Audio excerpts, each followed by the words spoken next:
Welcome to Granny's Family Classics.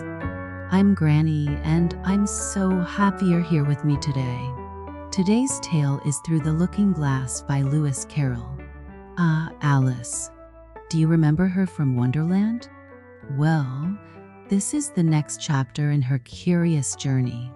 After all the strange adventures in Wonderland, Alice steps through a mirror into another world where everything is just as upside down as before, but this time, it's a giant chessboard. Oh, I still get so excited thinking about Alice's adventures in this peculiar land. The way everything works backwards, and how she meets so many strange characters like the White Queen and Tweedledum and Tweedledee. Don't you just love how they talk in riddles? That part always made me laugh. Before we begin, what do you think Alice was told she needed to do to move across the chessboard?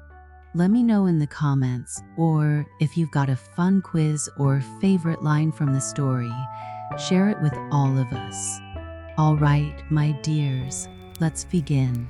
Granny's Family Classics presents Through the Looking Glass by Lewis Carroll, read by Granny. Chapter 1. Looking Glass House. One thing was certain, that the white kitten had nothing to do with it. It was the black kitten's fault entirely. For the white kitten had been having its face washed by the old cat for the last quarter of an hour, and bearing it pretty well, considering. So you see that it couldn't have had any hand in the mischief. The way Dinah washed her children's faces was this. First, she held the poor thing down by its ear with one paw, and then with the other paw she rubbed its face all over, the wrong way, beginning at the nose. And just now, as I said, she was hard at work on the white kitten, which was lying quite still and trying to purr, no doubt feeling that it was all meant for its good.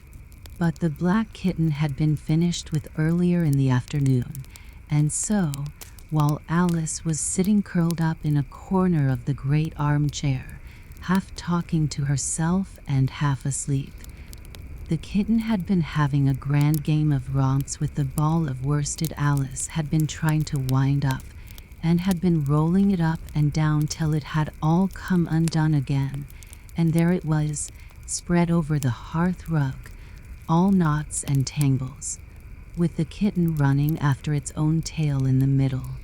"Oh, you wicked little thing," cried Alice, catching up the kitten and giving it a little kiss to make it understand that it was in disgrace. "Really, Dinah ought to have taught you better manners. You ought, Dinah, you know you ought," she added, looking reproachfully at the old cat and speaking in as cross a voice as she could manage. And then she scrambled back into the armchair, taking the kitten and the worsted with her, and began winding up the ball again. But she didn't get on very fast, as she was talking all the time, sometimes to the kitten and sometimes to herself.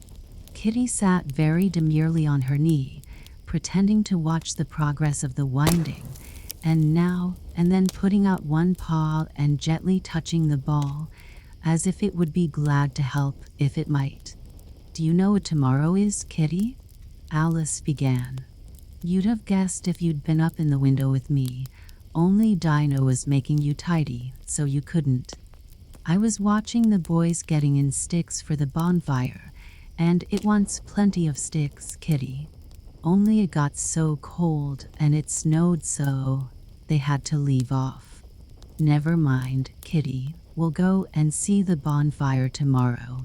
Here Alice wound 2 or 3 turns of the worsted round the kitten's neck, just to see how it would look. This led to a scramble, in which the ball rolled down upon the floor, and yards of it got unwound again. "Do you know, I was so angry, Kitty," Alice went on as soon as they were comfortably settled again. "When I saw all the mischief you had been doing, I was very nearly opening the window and putting you out into the snow. And you'd have deserved it, you little mischievous darling. What have you got to say for yourself? Now don't interrupt me, she went on, holding up one finger. I'm going to tell you all your faults. Number 1, you squeaked twice while Dinah was washing your face this morning. Now you can't deny it, kitty. I heard you. What's that you say? Pretending that the kitten was speaking. Her paw went into your eye? Well, that's your fault for keeping your eyes open. If you'd shut them tight up, it wouldn't have happened. Now don't make any more excuses, but listen. Number 2, you pulled Snowdrop away by the tail just as I had put down the saucer of milk before her. What, you were thirsty, were you? How do you know she wasn't thirsty too? Now for number 3, you unwound every bit of the worsted while I wasn't looking.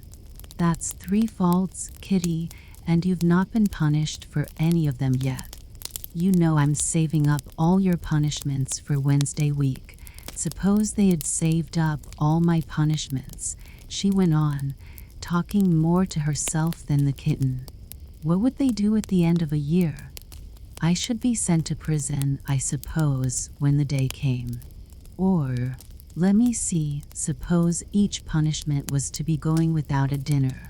Then, when the miserable day came, I should have to go without 50 dinners at once. Well, I shouldn't mind that much. I'd far rather go without them than eat them. Do you hear the snow against the window panes, kitty? How nice and soft it sounds. Just as if someone was kissing the window all over outside. I wonder if the snow loves the trees and fields, that it kisses them so gently, and then it covers them up snug, you know, with a white quilt, and perhaps it says, "Go to sleep, darlings, till the summer comes again." And when they wake up in the summer, kitty, they dress themselves all in green and dance about whenever the wind blows. Oh, that's very pretty, cried Alice, dropping the ball of worsted to clap her hands. And I do so wish it was true. I'm sure the woods look sleepy in the autumn when the leaves are getting brown. Kitty, can you play chess? Now, don't smile, my dear, I'm asking it seriously. Because, when we were playing just now, you watched just as if you understood it, and when I said, check, you purred. Well, it was a nice check, kitty, and really I might have won if it hadn't been for that nasty knight that came wiggling down among my pieces. Kitty, dear, let's pretend, and here I wish I could tell you half the things Alice used to say, beginning with her favorite phrase, let's pretend. She had had quite a long argument with her sister only the day before, all because Alice had begun with, let's pretend we're kings and queens, and her sister, who liked being very exact, had argued that they couldn't, because there were only 2 of them. And Alice had been reduced at last to say, well, you can be one of them then, and I'll be all the rest. And once she had really frightened her old nurse by shouting suddenly in her ear, "Nurse, let's pretend that I'm a hungry hyena and you're a bone." But this is taking us away from Alice's speech to the kitten. Let's pretend that you're the Red Queen, kitty. Do you know, I think if you sat up and folded your arms, you look exactly like her. Now do you try, there's a dear. And Alice got the Red Queen off the table and set it up before the kitten as a model for it to imitate. However, the thing didn't succeed, principally, Alice said, because the kitten wouldn't fold its arms properly. So, to punish it, she held it up to the looking glass that it might see how sulky it was, and if you're not good directly, she added, I'll put you through into Looking Glass House. How would you like that? Now, if you'll only attend, kitty, and not talk so much, I'll tell you all my ideas about Looking Glass House. First, There's the room you can see through the glass. That's just the same as our drawing room, only the things go the other way. I can see all of it when I get upon a chair, all but the bit behind the fireplace. Oh, I do so wish I could see that bit. I want so much to know whether they've a fire in the winter. You never can tell, you know, unless our fire smokes, and then smoke comes up in that room too. But that may be only pretense, just to make it look as if they had a fire. Well then, the books are something like our books, only the words go the wrong way. I know that, because I've held up one of our books to the glass, and then they hold up one in the other room. How would you like to live in Looking Glass House, Kitty? I wonder if they'd give you milk in there? Perhaps Looking Glass milk isn't good to drink, but oh, Kitty. Now we come to the passage. You can just see a little peep of the passage in Looking Glass House if you leave the door of our drawing room wide open, and it's very like our passage as far as you can see, only you know it may be quite different on beyond. Oh, Kitty, how nice it would be if we could only get through into Looking Glass House. I'm sure it's got, oh, such beautiful things in it. Let's pretend there's a way of getting through into it somehow, Kitty. Let's pretend the glass has got all soft like gauze, so that we can get through. Why, it's turning into a sort of mist now, I declare. It'll be easy enough to get through. She was up on the chimney piece while she said this, though she hardly knew how she had got there. And certainly the glass was beginning to melt away, just like a bright silvery mist. In another moment Alice was through the glass and had jumped lightly down into the Looking Glass room. The very first thing she did was to look whether there was a fire in the fireplace, and she was quite pleased to find that there was a real one, blazing away as brightly as the one she had left behind. So I shall be as warm here as I was in the old room, thought Alice. Warmer, in fact, because there'll be no one here to scold me away from the fire.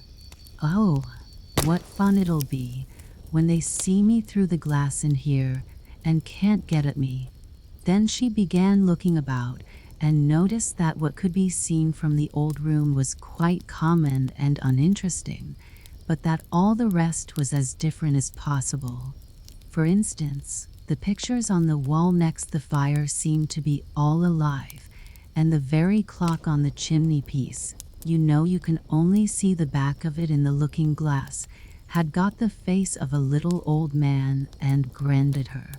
They don't keep this room so tidy as the other, Alice thought to herself, as she noticed several of the chessmen down in the hearth among the cinders.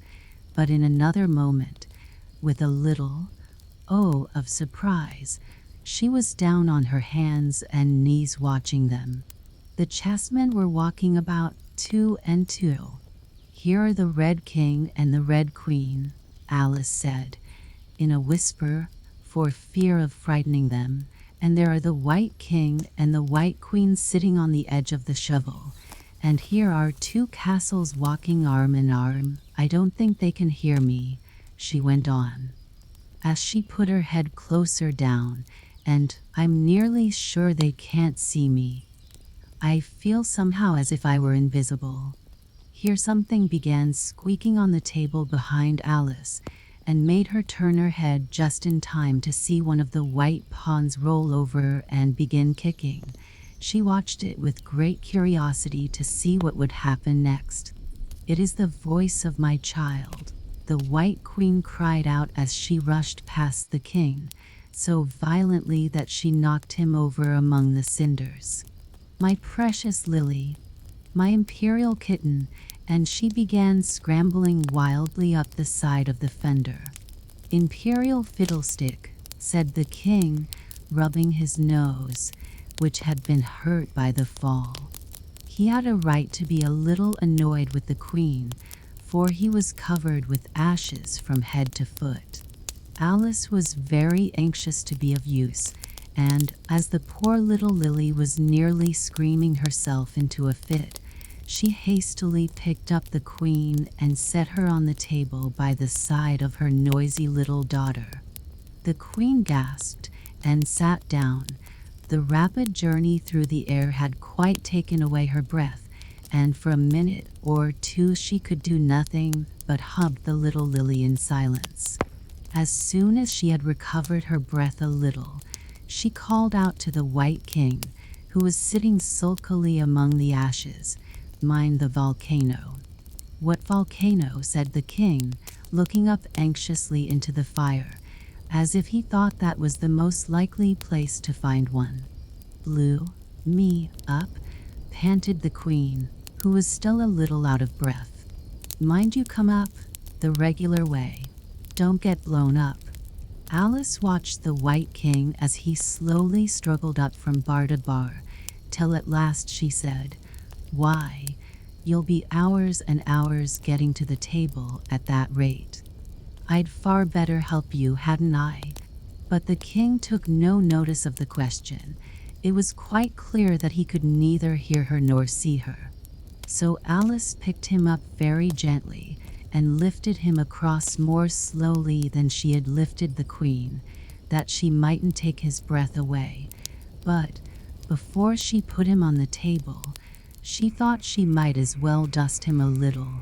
He was so covered with ashes. She said afterwards that she had never seen in all her life such a face as the king made when he found himself held in the air by an invisible hand and being dusted. He was far too much astonished to cry out, but his eyes and his mouth went on getting larger and larger and rounder, till her hands shook so with laughing that she nearly let him drop upon the floor. "Oh, please don't make such faces, my dear," she cried out, quite forgetting that the king couldn't hear her. "You make me laugh so that I can hardly hold you. And don't keep your mouth so wide open. All the ashes will get into it. There. Now I think you're tidy enough," she added, as she smoothed his hair and set him upon the table near the queen. The king immediately fell flat on his back and lay perfectly still, and Alice was a little alarmed at what she had done and went round the room to see if she could find any water to throw over him. However, she could find nothing but a bottle of ink, and when she got back with it she found he had recovered, and he and the queen were talking together in a frightened whisper, so low that Alice could hardly hear what they said. The king was saying, "I assure you, my dear, I turned cold to the very ends of my whiskers." To which the queen replied, "You haven't got any whiskers." The horror of that moment, the king went on, "I shall never, never forget." "You will, though," the queen said, "if you don't make a memorandum of it." Alice looked on with great interest as the king took an enormous memorandum book out of his pocket and began writing. A sudden thought struck her, and she took hold of the end of the pencil, which came some way over his shoulder, and began writing for him. The poor king looked puzzled and unhappy, and struggled with the pencil for some time without saying anything, but Alice was too strong for him, and at last he panted out, "My dear, I really must get a thinner pencil. I can't manage this one a bit. It writes all manner of things that I don't intend." "What manner of things?" said the queen, looking over the book, in which Alice had put, "The White Knight is sliding down the poker. He balances very badly. That's not a memorandum of your feelings."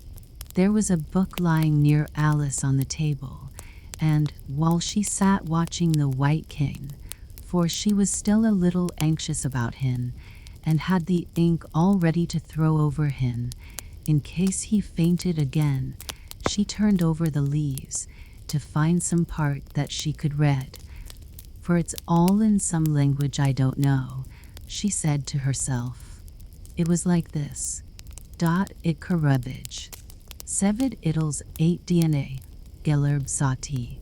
Iba 8 Ni Almig DNA Arid did. Sevagrab 8 Arid Ismem Alale. Da. Ibarchuo Star Imam 8 DNA. She puzzled over this for some time, but at last a bright thought struck her. Why, it's a looking glass book, of course. And if I hold it up to a glass, the words will all go the right way again. This was the poem that Alice read. Jabberwocky. 'Twas Bralade and the slithy toes. Did jar and gimble in the wave. All mincy were the borogoves, and the moan wraths outgrave. Beware the jabberwock, my son. The jaws that bite, the claws that catch. Beware the jubjub bird and shun. The frummiest vandersnatch. He took his vorpal sword in hand. Long time the manxome foe he sought. So rested he by the tum-tum tree, and stood a while in thought. And as an uffish thought he stood, the jabberwock with eyes of flame came whiffling through the tulgey wood, and burbled as it came. 1, 2, 1, 2, and through and through. The vorpal blade went snicker-snack.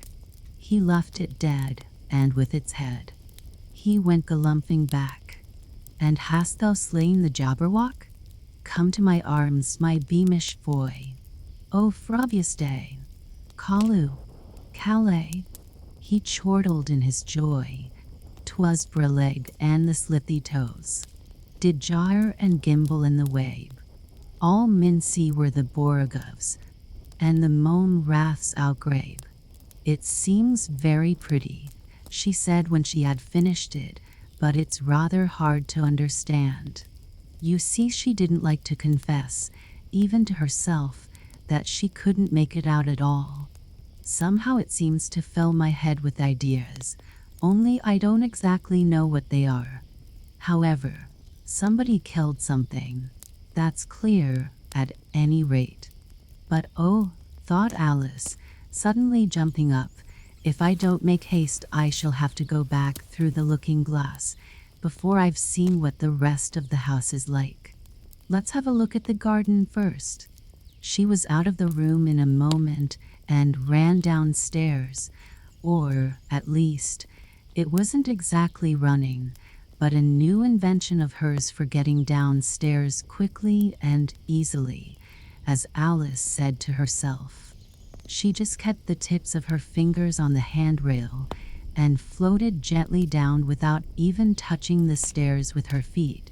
Then she floated on through the hall and would have gone straight out at the door in the same way if she hadn't caught hold of the doorpost. She was getting a little giddy with so much floating in the air, and was rather glad to find herself walking again in the natural way. Chapter 2. The Garden of Live Flowers. I should see the garden far better, said Alice to herself, if I could get to the top of that hill, and here's a path that leads straight to it. At least, no, it doesn't do that.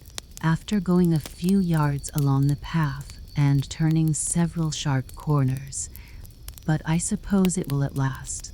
But how curiously it twists. It's more like a corkscrew than a path. Well, this turn goes to the hill. I suppose, no, it doesn't. This goes straight back to the house. Well then, I'll try it the other way. And so she did, wandering up and down and trying turn after turn, but always coming back to the house, do what she would. Indeed, once, when she turned a corner rather more quickly than usual, she ran against it before she could stop herself. It's no use talking about it, Alice said, looking up at the house and pretending it was arguing with her. I'm not going in again yet. I know I should have to get through the looking glass again, back into the old room, and there'd be an end of all my adventures. So, resolutely turning her back upon the house, She set out once more down the path, determined to keep straight until she got to the hill. For a few minutes all went on well, and she was just saying, "I really shall do it this time," when the path gave a sudden twist and shook itself, as she described it afterwards, and the next moment she found herself actually walking in at the door. "Oh, it's too bad," she cried. "I never saw such a house for getting in the way. Never." However, there was the hill full in sight, so there was nothing to be done but start again. This time she came upon a large flower bed with a border of daisies and a willow tree growing in the middle. "Oh, Tiger Lily," said Alice, addressing herself to one that was waving gracefully about in the wind, "I wish you could talk." "We can talk," said the Tiger Lily, "when there's anybody worth talking to." Alice was so astonished that she could not speak for a minute. It quite seemed to take her breath away. At length, as the Tiger Lily only went on waving about, she spoke again, in a timid voice, almost in a whisper. "And can all the flowers talk?" "As well as you can," said the Tiger Lily. And a great deal louder. "It isn't manners for us to begin, you know," said the Rose, "and I really was wondering when you'd speak." Said I to myself, "Her face has got some sense in it, though it's not a clever one. Still, you're the right color, and that goes a long way." "I don't care about the color," the Tiger Lily remarked. "If only her petals curled up a little more, she'd be all right." Alice didn't like being criticized, so she began asking questions. "Aren't you sometimes frightened at being planted out here, with nobody to take care of you?" "There's the tree in the middle," said the Rose. "What else is it good for?" "But what could it do, if any danger came?" Alice asked. "It says, 'Thou wuff,'" cried a daisy. "That's why its branches are called boughs." "Didn't you know that?" cried another daisy, and here they all began shouting together, till the air seemed quite full of little shrill voices. "Silence, every one of you," cried the Tiger Lily, waving itself passionately from side to side, and trembling with excitement. "They know I can't get at them," it panted, bending its quivering head towards Alice, "or they wouldn't dare to do it." "Never mind," Alice said in a soothing tone, and stooping down to the daisies, who were just beginning again, she whispered, "If you don't hold your tongues, I'll pick you." There was silence in a moment, and several of the pink daisies turned white. "That's right," said the Tiger Lily. "The daisies are worst of all. When one speaks, they all begin together, and it's enough to make one wither to hear the way they go on." "How is it you can all talk so nicely?" Alice said, hoping to get it into a better temper by a compliment. "I've been in many gardens before, but none of the flowers could talk." "Put your hand down and feel the ground," said the Tiger Lily. "Then you'll know why." Alice did so. "It's very hard," she said, "but I don't see what that has to do with it." "In most gardens," the Tiger Lily said, "they make the beds too soft, so that the flowers are always asleep." This sounded a very good reason, and Alice was quite pleased to know it. "I never thought of that before," she said. "It's my opinion that you never think at all," the Rose said in a rather severe tone. "I never saw anybody that looked stupider," a Violet said, so suddenly that Alice quite jumped, for it hadn't spoken before. "Hold your tongue," cried the Tiger Lily. "As if you ever saw anybody. You keep your head under the leaves and snore away there till you know no more what's going on in the world than if you were a bud. Are there any more people in the garden besides me?" Alice said, not choosing to notice the Rose's last remark. "There's one other flower in the garden that can move about like you," said the rose. "I wonder how you do it." "You're always wondering," said the tiger lily, "but she's more bushy than you are." "Is she like me?" Alice asked eagerly, for the thought crossed her mind. "There's another little girl in the garden, somewhere." "Well, she has the same awkward shape as you," the rose said, "but she's redder, and her petals are shorter, I think." "Her petals are done up close, almost like a dahlia," the tiger lily interrupted, "not tumbled about anyhow like yours." "But that's not your fault," the rose added kindly. "You're beginning to fade, you know, and then one can't help one's petals getting a little untidy." Alice didn't like this idea at all, so, to change the subject, she asked, "Does she ever come out here?" "I dare say you'll see her soon," said the rose. "She's one of the thorny kind." "Where does she wear the thorns?" Alice asked with some curiosity. "Why, all round her head, of course," the rose replied. "I was wondering you hadn't got some too." "I thought it was the regular roll." "She's coming," cried the larkspur. "I hear her footstep, thump, thump, thump, along the gravel walk." Alice looked round eagerly and found that it was the Red Queen. "She's grown a good deal," was her first remark. She had indeed. When Alice first found her in the ashes, she had been only 3 inches high, and here she was, half a head taller than Alice herself. "It's the fresh air that does it," said the rose. "Wonderfully fine air it is, out here." "I think I'll go and meet her," said Alice, for, though the flowers were interesting enough, she felt that it would be far grander to have a talk with a real queen. "You can't possibly do that," said the rose. "I should advise you to walk the other way." This sounded nonsense to Alice, so she said nothing, but set off at once towards the Red Queen. To her surprise, she lost sight of her in a moment, and found herself walking in at the front door again. A little provoked, she drew back, and after looking everywhere for the queen, whom she spied out at last, a long way off, she thought she would try the plan, this time, of walking in the opposite direction. It succeeded beautifully. She had not been walking a minute before she found herself face to face with the Red Queen, and full in sight of the hill she had been so long aiming at. "Where do you come from?" said the Red Queen. "And where are you going? Look up, speak nicely, and don't twiddle your fingers all the time."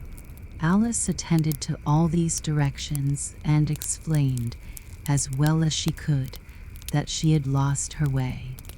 "I don't know what you mean by your way," said the Queen. "All the ways about here belong to me, but why did you come out here at all?" she added in a kinder tone. "Curtsy while you're thinking what to say. It saves time." Alice wondered a little at this, but she was too much in awe of the Queen to disbelieve it. "I'll try it when I go home," she thought to herself, "the next time I'm a little late for dinner." "It's time for you to answer now," the Queen said, looking at her watch. "Open your mouth a little wider when you speak, and always say, 'Your Majesty.'" "I only wanted to see what the garden was like, Your Majesty." "That's right," said the Queen, patting her on the head, which Alice didn't like at all, though, when you say garden, I've seen gardens, compared with which this would be a wilderness. Alice didn't dare to argue the point, but went on, "And I thought I'd try and find my way to the top of that hill." "When you say hill," the Queen interrupted, "I could show you hills, in comparison with which you'd call that a valley." "No, I shouldn't," said Alice, surprised into contradicting her at last. "A hill can't be a valley, you know. That would be nonsense."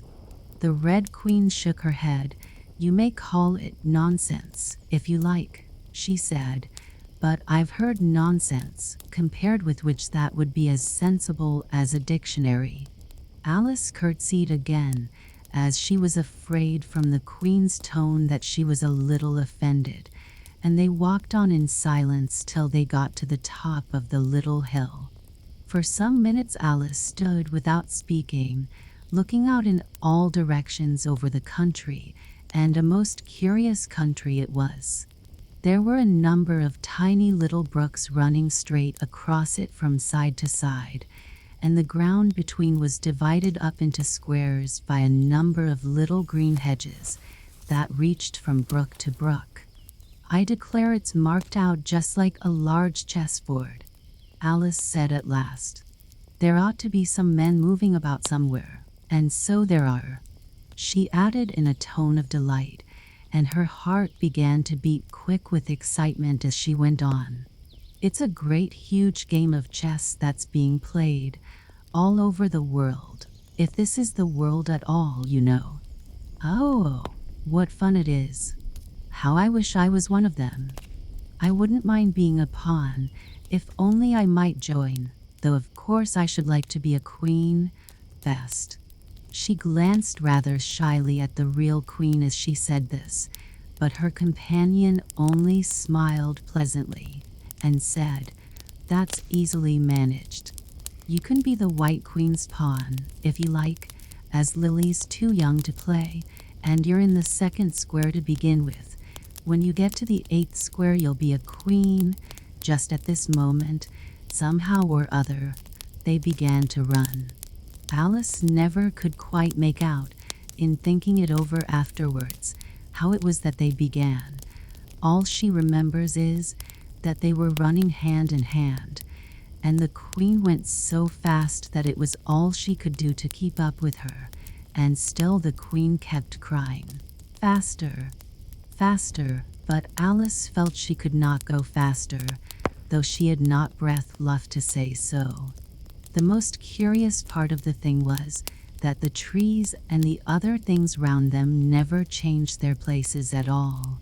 However fast they went, they never seemed to pass anything. "I wonder if all the things move along with us," thought poor puzzled Alice. And the Queen seemed to guess her thoughts, for she cried, "Faster. Don't try to talk." Not that Alice had any idea of doing that. She felt as if she would never be able to talk again. She was getting so much out of breath, and still the Queen cried, "Faster, faster," and dragged her along. "Are we nearly there?" Alice managed to pant out at last. "Nearly there," the Queen repeated. "Why, we passed it 10 minutes ago." "Faster." And they ran on for a time in silence, with the wind whistling in Alice's ears and almost blowing her hair off her head. She fancied. "Now, now," cried the Queen. "Faster, faster." And they went so fast that at last they seemed to skim through the air, hardly touching the ground with their feet, till suddenly, just as Alice was getting quite exhausted, they stopped, and she found herself sitting on the ground, breathless and giddy. The Queen propped her up against a tree and said kindly, "You may rest a little now." Alice looked round her in great surprise. "Why, I do believe we've been under this tree the whole time. Everything's just as it was." "Of course it is," said the Queen. "What would you have it?" "Well, in our country," said Alice, still panting a little, "you generally get to somewhere else, if you ran very fast for a long time, as we've been doing." "A slow sort of country," said the Queen. "Now here, you see, it takes all the running you can do to keep in the same place. If you want to get somewhere else, you must run at least twice as fast as that." "I'd rather not try, please," said Alice. "I'm quite content to stay here, only I am so hot and thirsty." "I know what you'd like," the Queen said good-naturedly. taking a little box out of her pocket. "Have a biscuit?" Alice thought it would not be civil to say no, though it wasn't at all what she wanted. So she took it and ate it as well as she could, and it was very dry, and she thought she had never been so nearly choked in all her life. "While you're refreshing yourself," said the Queen, "I'll just take the measurements." And she took a ribbon out of her pocket, marked in inches, and began measuring the ground and sticking little pegs in here and there. "At the end of 2 yards," she said, putting in a peg to mark the distance, "I shall give you your directions. Have another biscuit?" "No, thank you," said Alice. "One's quite enough." "Thirst quenched at the hope," said the Queen. Alice did not know what to say to this, but luckily the Queen did not wait for an answer, but went on. "At the end of 3 yards I shall repeat them, for fear of your forgetting them. At the end of 4 I shall say goodbye, and at the end of 5 I shall go." She had got all the pegs put in by this time, and Alice looked on with great interest as she returned to the tree, and then began slowly walking down the row. At the 2-yard peg she faced round and said, "A pawn goes 2 squares in its first move, you know. So you'll go very quickly through the 3rd square, by railway, I should think, and you'll find yourself in the 4th square in no time. Well, that square belongs to Tweedledum and Tweedledee. The 5th is mostly water. The 6th belongs to Humpty Dumpty. But you make no remark." I didn't know I had to make one just then," Alice faltered out. "You should have said, 'It's extremely kind of you to tell me all this. However, we'll suppose it said, the 7th square is all forest. However, one of the knights will show you the way, and in the 8th square we shall be queens together, and it's all feasting and fun.'" Alice got up and curtsied and sat down again. At the next peg the Queen turned again, and this time she said, "Speak in French when you can't think of the English for a thing. Turn out your toes as you walk, and remember who you are." She did not wait for Alice to curtsy this time, but walked on quickly to the next peg, where she turned for a moment to say goodbye, and then hurried on to the last. How it happened, Alice never knew, but exactly as she came to the last peg, she was gone. Whether she vanished into the air, or whether she ran quickly into the wood, and she can run very fast, thought Alice, there was no way of guessing, but she was gone, and Alice began to remember that she was a pawn, and that it would soon be time for her to move. Chapter 3. Looking Glass in Zucks. Of course, the first thing to do was to make a grand survey of the country she was going to travel through. "It's something very like learning geography," thought Alice as she stood on tiptoe in hopes of being able to see a little further. "Principal rivers, there are none. Principal mountains, I'm on the only one, but I don't think it's got any name. Principal towns, why, what are those creatures making honey down there? They can't be bees. Nobody ever saw bees a mile off, you know." And for some time she stood silent, watching one of them that was bustling about among the flowers, poking its proboscis into them, just as if it was a regular bee, thought Alice. However, this was anything but a regular bee. In fact, it was an elephant, as Alice soon found out, though the idea quite took her breath away at first. And what enormous flowers they must be, was her next idea. Something like cottages with the roofs taken off, and stalks put to them, and what quantities of honey they must make. "I think I'll go down, and no, I won't just yet," she went on, checking herself just as she was beginning to run down the hill, and trying to find some excuse for turning shy so suddenly. "It'll never do to go down among them without a good long branch to brush them away, And what fun it'll be when they ask me how I like my walk. I shall say, "Oh, I like it well enough." Here came the favorite little toss of the head, only it was so dusty and hot, and the elephants did tease so. "I think I'll go down the other way," she said after a pause, "and perhaps I may visit the elephants later on. Besides, I do so want to get into the third square." So with this excuse, she ran down the hill and jumped over the first of the 6 little brooks. "Tickets, please," said the guard, putting his head in at the window. In a moment everybody was holding out a ticket. They were about the same size as the people, and quite seemed to fill the carriage. "Now then, show your ticket, child," the guard went on, looking angrily at Alice. And a great many voices all said together, like the chorus of a song, thought Alice, "Don't keep him waiting, child. Why, his time is worth £1,000 a minute." "I'm afraid I haven't got one," Alice said in a frightened tone. "There wasn't a ticket office where I came from." And again the chorus of voices went on. There wasn't room for one where she came from. "The land there is worth £1,000 an inch."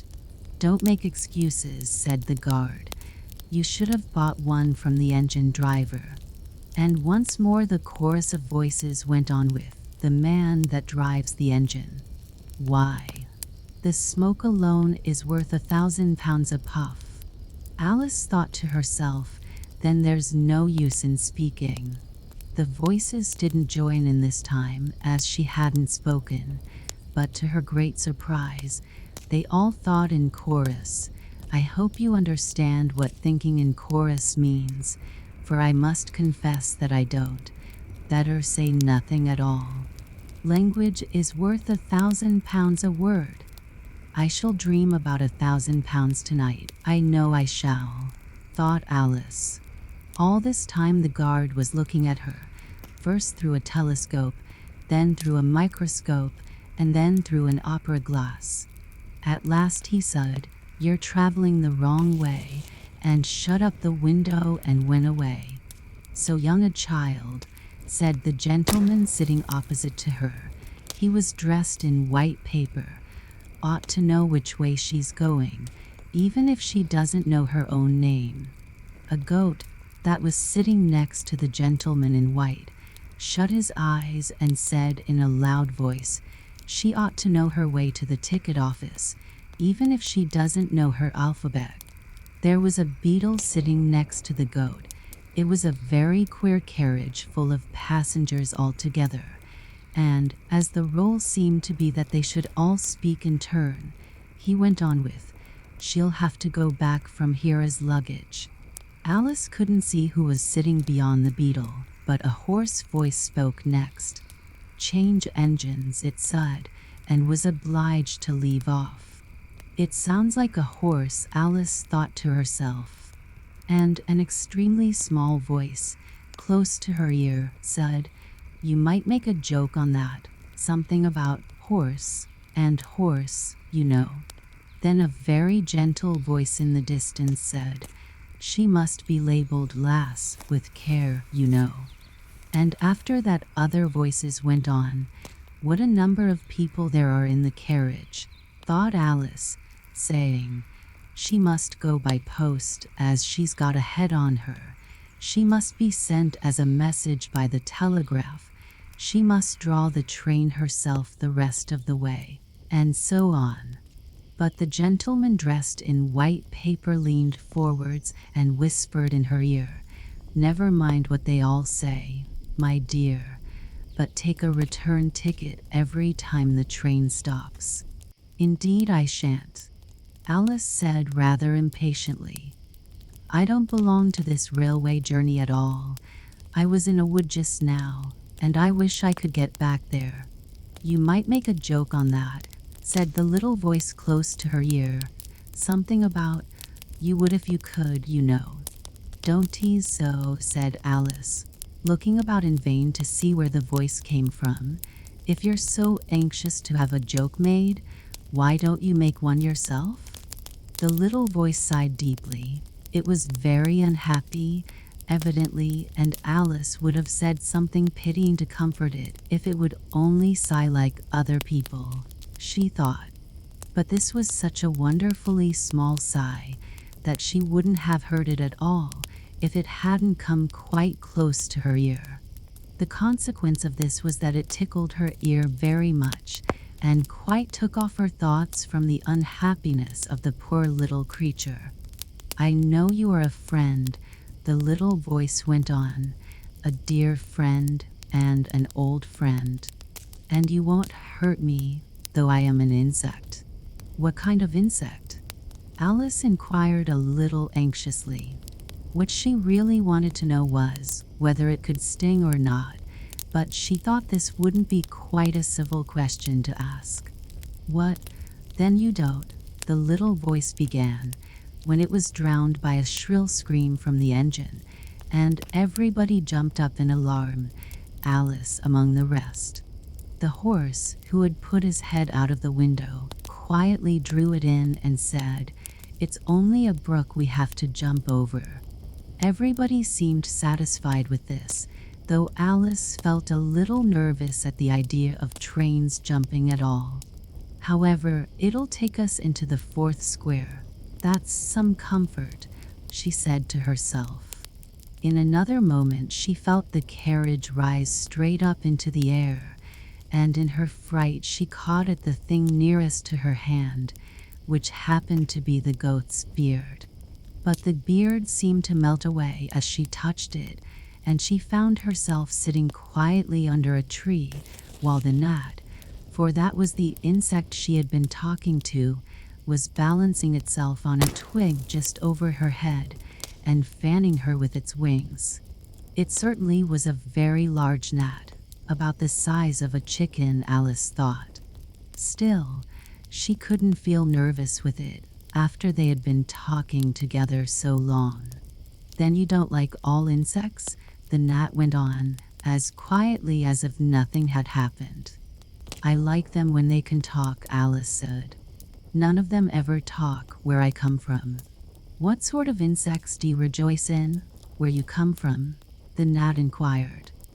I don't rejoice in insects at all, Alice explained, because I'm rather afraid of them, at least the large kinds. But I can tell you the names of some of them.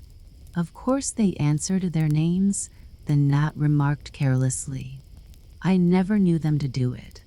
What's the use of their having names, the gnat said, if they won't answer to them? No use to them, said Alice, but it's useful to the people who name them, I suppose. If not, why do things have names at all? I can't say, the gnat replied. Further on, in the wood down there, they've got no names, however. Go on with your list of insects. You're wasting time. Well, there's the horsefly, Alice began, counting off the names on her fingers. All right, said the gnat. Halfway up that bush, you'll see a rocking horsefly, if you look.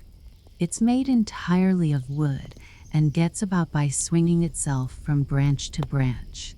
What does it live on? Alice asked with great curiosity. Sap and sawdust, said the gnat.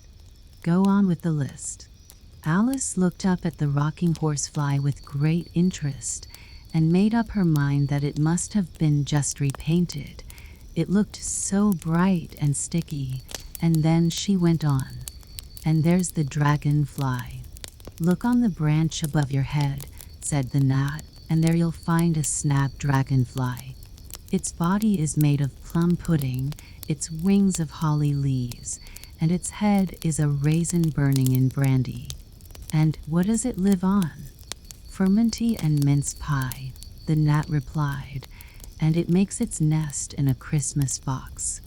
And then there's the butterfly, Alice went on, after she had taken a good look at the insect with its head on fire, and had thought to herself, I wonder if that's the reason insects are so fond of flying into candles, because they want to turn into snapdragonflies. Crawling at your feet, said the gnat, Alice drew her feet back in some alarm. You may observe a bread and butter fly. Its wings are thin slices of bread and butter, its body is a crust, and its head is a lump of sugar. And what does it live on? Wheat tea with cream in it. A new difficulty came into Alice's head. Supposing it couldn't find any, she suggested.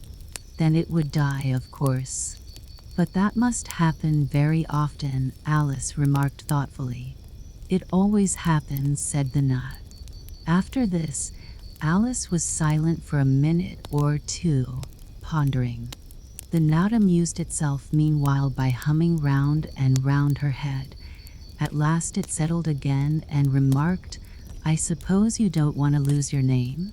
No, indeed, Alice said, a little anxiously. And yet I don't know, the gnat went on in a careless tone. Only think how convenient it would be if you could manage to go home without it.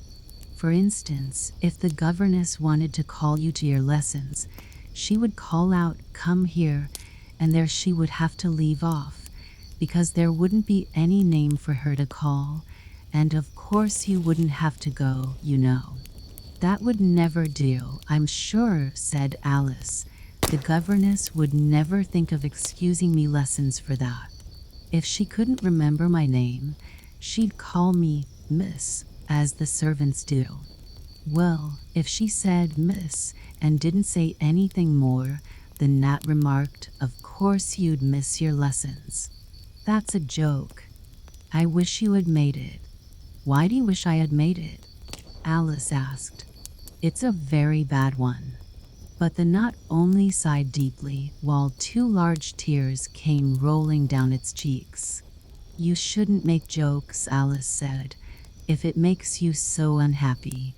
Then came another of those melancholy little sighs, and this time the poor gnat really seemed to have sighed itself away, for, when Alice looked up, there was nothing whatever to be seen on the twig, and, as she was getting quite chilly with sitting still so long, she got up and walked on. She very soon came to an open field, with a wood on the other side of it. It looked much darker than the last wood, and Alice felt a little timid about going into it. However, on second thoughts, she made up her mind to go on. For I certainly won't go back, she thought to herself, and this was the only way to the 8th square. This must be the wood, she said thoughtfully to herself, where things have no names. I wonder what'll become of my name when I go in? I shouldn't like to lose it at all, because they'd have to give me another, and it would be almost certain to be an ugly one. But then the fun would be trying to find the creature that had got my old name.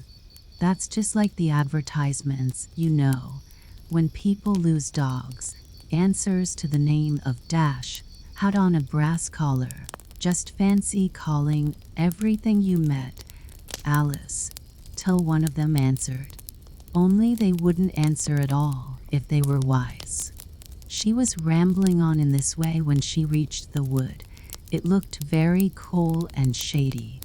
Well, at any rate, it's a great comfort, she said as she stepped under the trees. After being so hot, to get into what? She went on, rather surprised at not being able to think of the word.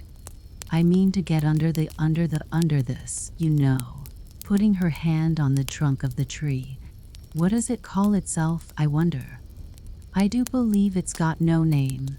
Why, to be sure it hasn't. She stood silent for a minute, thinking. Then she suddenly began again. Then it really has happened, after all. And now, who am I?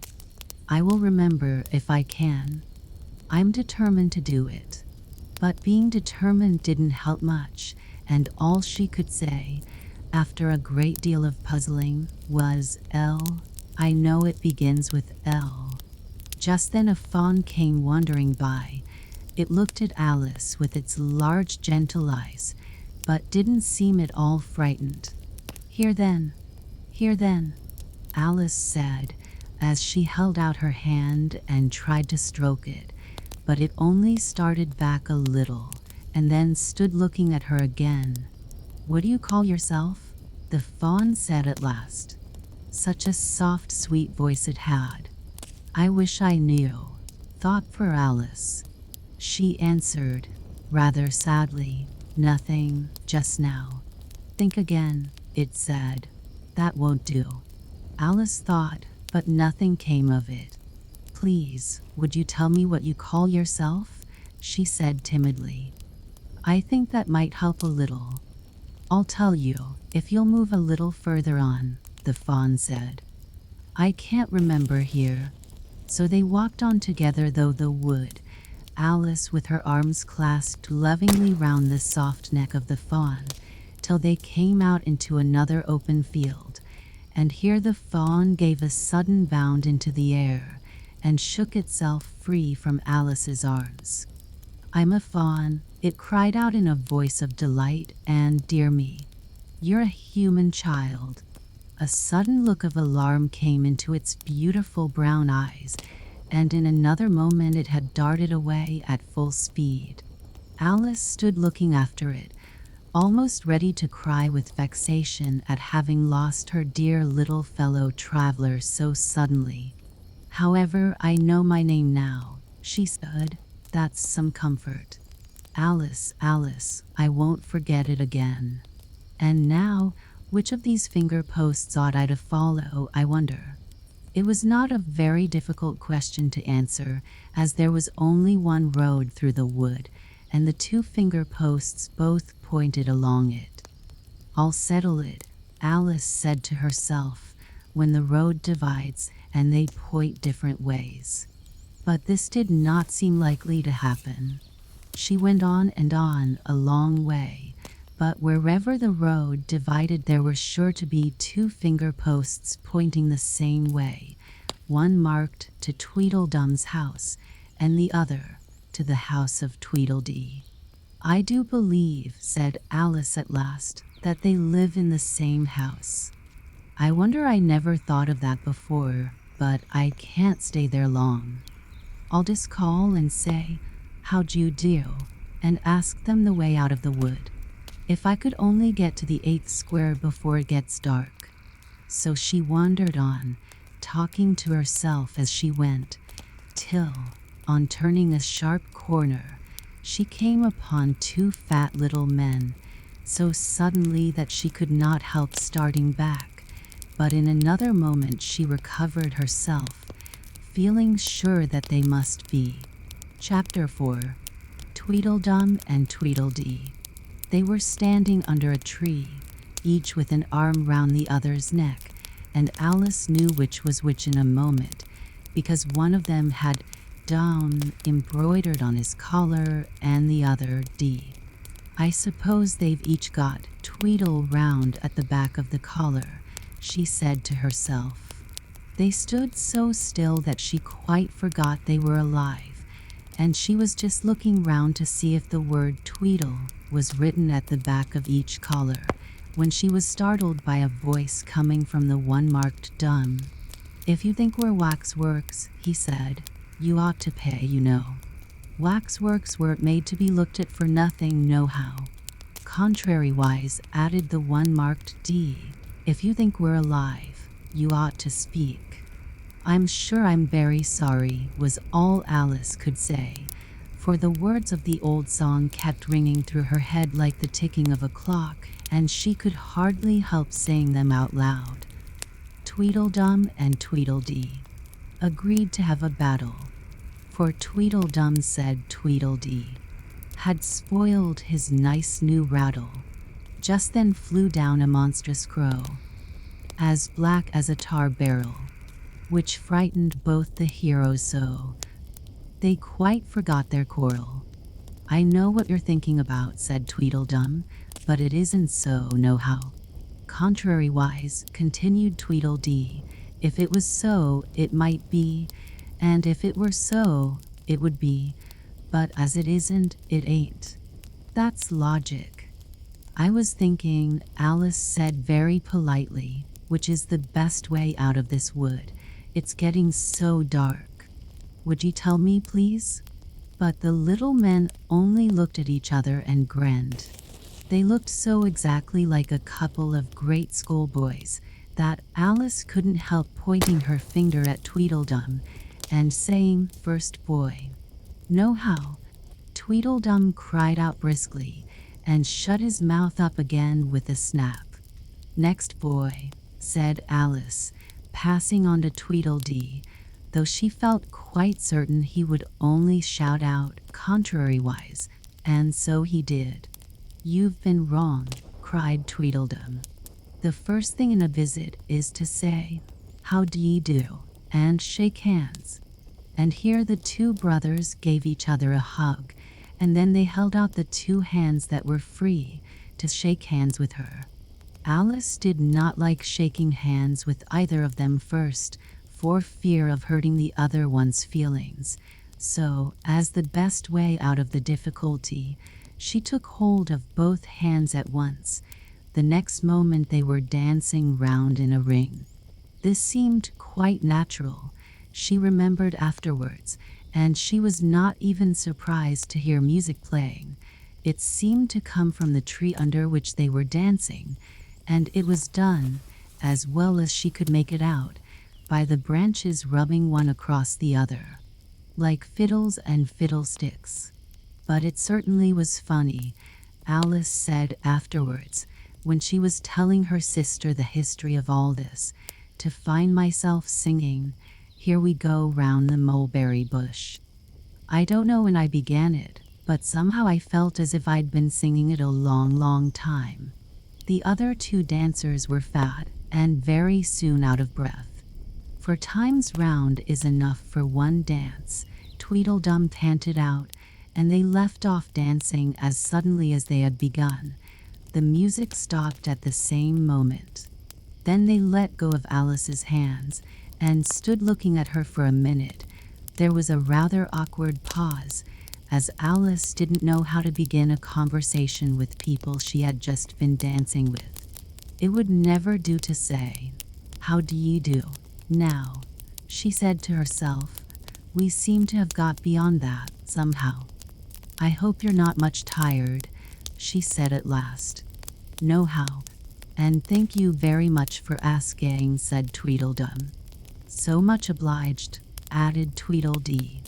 "You like poetry?" "Yes, pretty well. Some poetry," Alice said doubtfully. "Would you tell me which road leads out of the wood?" "What shall I repeat to her?" said Tweedledee, looking round at Tweedledum with great solemn eyes and not noticing Alice's question. "The Walrus and the Carpenter is the longest," Tweedledum replied, giving his brother an affectionate hug. Tweedledee began instantly. The sun was shining. Here Alice ventured to interrupt him. "If it's very long," she said, as politely as she could, "would you please tell me first which road?" Tweedledee smiled gently and began again. The sun was shining on the sea, shining with all his might. He did his very best to make the billows smooth and bright. And this was odd, because it was the middle of the night. The moon was shining sulkily, because she thought the sun had got no business to be there. After the day was done, "It's very rude of him," she said, "to come and spoil the fun." The sea was wet as wet could be. The sands were dry as dry. You could not see a cloud, because no cloud was in the sky. No birds were flying overhead. There were no birds to fly. The Walrus and the Carpenter were walking close at hand. They wept like anything to see such quantities of sand. If this were only cleared away, they said, it would be grand. If 7 maids with 7 mops swept it for half a year. "Do you suppose," the Walrus said, "that they could get it clear?" "I doubt it," said the Carpenter, and shed a bitter tear. "Oh, oysters, come and walk with us." The walrus did the siege. A pleasant walk, a pleasant talk, along the briny beach.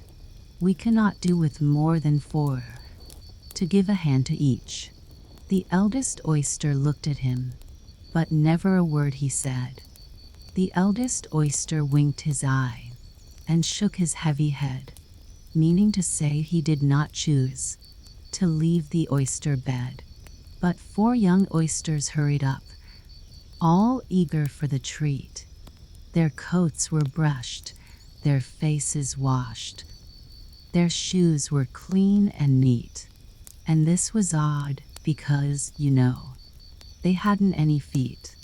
For other oysters followed them, and yet another 4.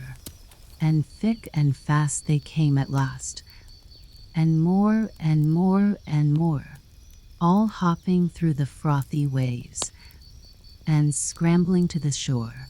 The walrus and the carpenter walked on a mile or so, and then they rested on a rock, conveniently low, and all the little oysters stood and waited in a row.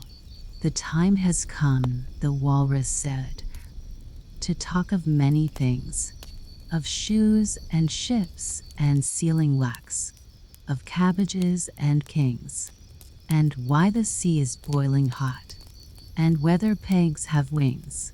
But wait a bit, the oysters cried, before we have our chat, for some of us are out of breath, and all of us are fat. No hurry, said the carpenter, they think too much for that. A loaf of bread, the walrus said, is what we chiefly need. Pepper and vinegar besides are very good indeed. Now if you're ready, oysters dear, we can begin to feed. But not on us, the oysters cried, turning a little blue. After such kindness, that would be a dismal thing to do. The night is fine, the walrus said. Do you admire the view? It was so kind of you to come, and you're very nice. The carpenter said nothing but, cut us another slice. I wish you were not quite so deaf. I've had to ask you twice. It seems a shame, the walrus said, to play them such a trick, after we've brought them out so far, and made them trot so quick. The carpenter said nothing but, the butter's spread too thick. I weep for you, the walrus said. I deeply sympathize. With sobs and tears he sorted out those of the largest size, holding his pocket handkerchief before his streaming eyes. Oh, oysters, said the carpenter, you've had a pleasant run. Shall we be trotting home again? But answer came there none, and that was scarcely odd, because they'd eaten every one. I like the walrus best, said Alice, because you see he was a little sorry for the poor oysters. He ate more than the carpenter, though, said Tweedledee. You see he held his handkerchief in front, so that the carpenter couldn't count how many he took, contrariwise. That was mean, Alice said indignantly. Then I like the carpenter best, if he didn't eat so many as the walrus. But he ate as many as he could get, said Tweedledum. This was a puzzler. After a pause, Alice began, well, they were both very unpleasant characters. Here she checked herself in some alarm at hearing something that sounded to her like the puffing of a large steam engine in the wood near them, though she feared it was more likely to be a wild beast. Are there any lions or tigers about here? She asked timidly. It's only the Red King snoring, said Tweedledee. Come and look at him, the brothers cried, and they each took one of Alice's hands and led her up to where the king was sleeping. Isn't he a lovely sight? Said Tweedledum. Alice couldn't say honestly that he was. He had a tall red nightcap on with a tassel, and he was lying crumpled up into a sort of untidy heap and snoring loud, fit to snore his head off, as Tweedledum remarked. "I'm afraid he'll catch cold with lying on the damp grass," said Alice, who was a very thoughtful little girl. "He's dreaming now," said Tweedledee. "And what do you think he's dreaming about?" Alice said, "Nobody can guess that." "Why, about you," Tweedledee exclaimed, clapping his hands triumphantly. "And if he left off dreaming about you, where do you suppose you'd be?" "Where I am now, of course," said Alice. "Not you," Tweedledee retorted contemptuously. "You'd be nowhere." "Why, you're only a sort of thing in his dream. If that there king was to wake," added Tweedledum, "you'd go out, bang, just like a candle." "I shouldn't," Alice exclaimed indignantly. "Besides, if I'm only a sort of thing in his dream, what are you, I should like to know?" "Ditto," said Tweedledum. "Ditto, ditto," cried Tweedledee. He shouted this so loud that Alice couldn't help saying hush. "You'll be waking him, I'm afraid, if you make so much noise." "Well, it no use your talking about waking him," said Tweedledum, "when you're only one of the things in his dream. You know very well you're not real." "I am real," said Alice and began to cry. "You won't make yourself a bit realer by crying," Tweedledee remarked. "There's nothing to cry about." "If I wasn't real," Alice said, half laughing through her tears, "it all seemed so ridiculous. I shouldn't be able to cry." "I hope you don't suppose those are real tears?" Tweedledum interrupted in a tone of great contempt. "I know they're talking nonsense," Alice thought to herself, "and it's foolish to cry about it." So she brushed away her tears and went on as cheerfully as she could. "At any rate, I'd better be getting out of the wood, for really it's coming on very dark. Do you think it's going to rain?" Tweedledum spread a large umbrella over himself and his brother and looked up into it. "No, I don't think it is," he said. "At least, not under here." "Nohow, but it may rain outside?" "It may, if it chooses," said Tweedledee. "We've no objection. Contrariwise." "Selfish things," thought Alice, and she was just going to say good night and leave them when Tweedledum sprang out from under the umbrella and seized her by the wrist. "Do you see that?" he said, in a voice choking with passion, and his eyes grew large and yellow all in a moment, as he pointed with a trembling finger at a small white thing lying under the tree. "It's only a rattle," Alice said, after a careful examination of the little white thing. "Not a rattlesnake, you know," she added hastily, thinking that he was frightened. "Only an old rattle, quite old and broken." "I knew it was," cried Tweedledum, beginning to stamp about wildly and tear his hair. "It's spoiled, of course." Here he looked at Tweedledee, who immediately sat down on the ground and tried to hide himself under the umbrella. Alice laid her hand upon his arm and said in a soothing tone, "You needn't be so angry about an old rattle." "But it isn't old," Tweedledum cried, in a greater fury than ever. "It's new, I tell you. I bought it yesterday, my nice new rattle," and his voice rose to a perfect scream. All this time Tweedledee was trying his best to fold up the umbrella with himself in it, which was such an extraordinary thing to do that it quite took off Alice's attention from the angry brother. But he couldn't quite succeed, and it ended in his rolling over, bundled up in the umbrella, with only his head out, and there he lay, opening and shutting his mouth and his large eyes, looking more like a fish than anything else, Alice thought. "Of course you agree to have a battle?" Tweedledum said in a calmer tone. "I suppose so," the other sulkily replied, as he crawled out of the umbrella. "Only she must help us to dress up, you know."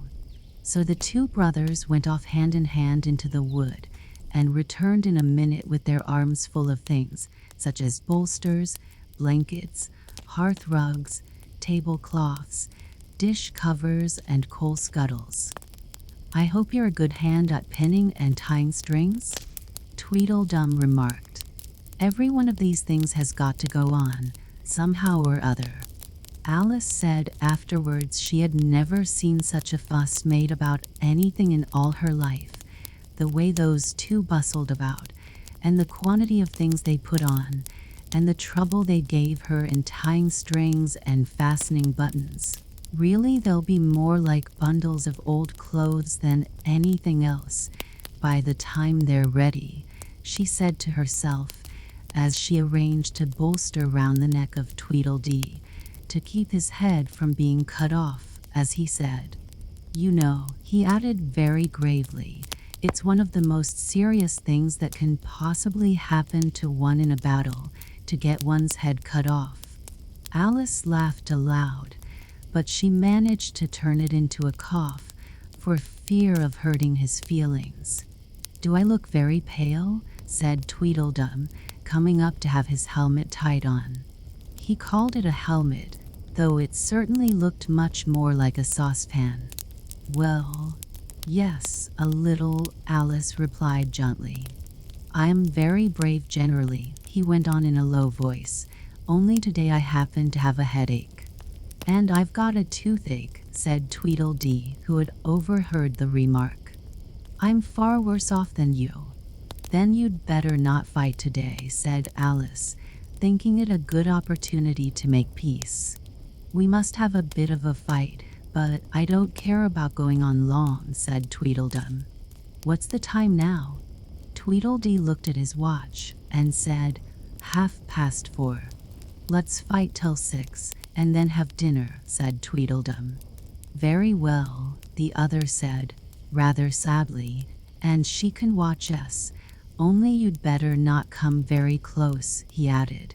"I generally hit everything I can see when I get really excited." "And I hit everything within reach," cried Tweedledum, "whether I can see it or not." Alice laughed. "You must hit the trees pretty often, I should think," she said. Tweedledum looked round him with a satisfied smile. "I don't suppose," he said, "there'll be a tree left standing for ever so far round by the time we've finished." "And all about a rattle," said Alice, still hoping to make them a little ashamed of fighting for such a trifle. "I shouldn't have minded it so much," said Tweedledum, "if it hadn't been a new one." "I wish the monstrous crow would come," thought Alice. "There's only one sword, you know," Tweedledum said to his brother, "but you can have the umbrella, it's quite as sharp. Only we must begin quick.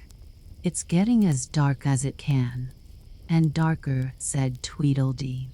It was getting dark so suddenly that Alice thought there must be a thunderstorm coming on. "What a thick black cloud that is," she said. "And how fast it comes. Why, I do believe it's got wings. It's the crow." Tweedledum cried out in a shrill voice of alarm, and the two brothers took to their heels and were out of sight in a moment. Alice ran a little way into the wood and stopped under a large tree.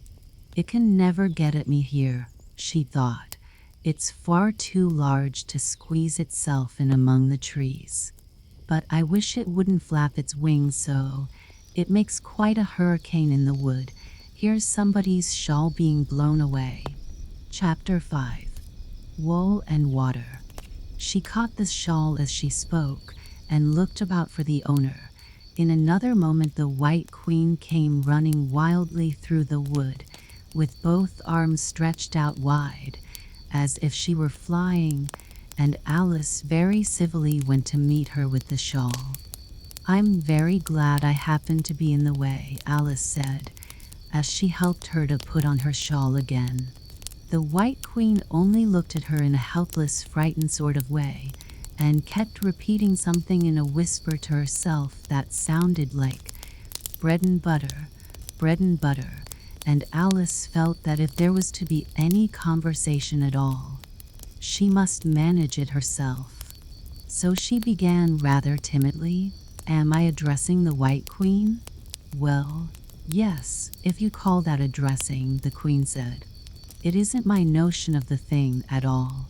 Alice thought it would never do to have an argument at the very beginning of their conversation, so she smiled and said, "If your Majesty will only tell me the right way to begin, I'll do it as well as I can." "But I don't want it done at all," groaned the poor Queen. "I've been addressing myself for the last 2 hours."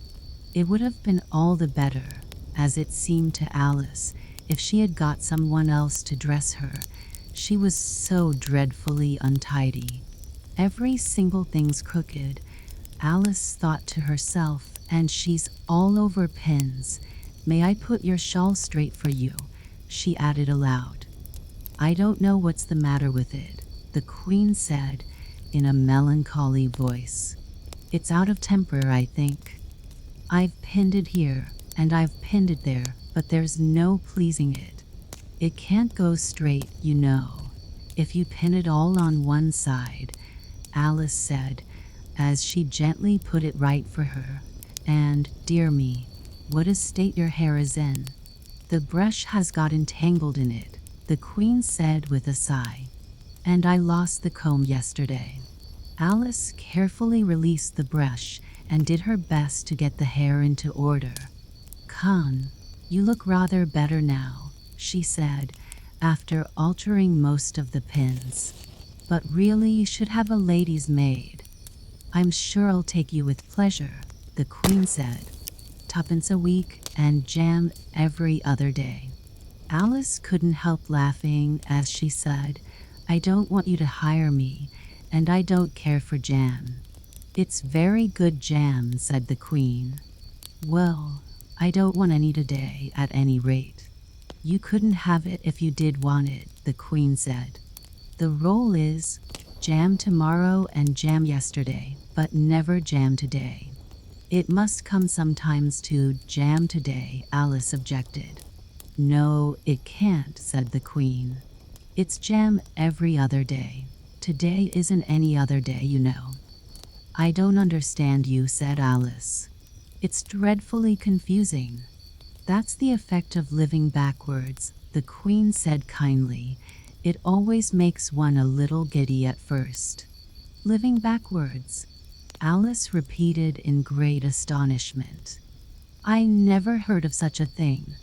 But there's one great advantage in it, that one's memory works both ways." "I'm sure mine only works one way," Alice remarked. "I can't remember things before they happen."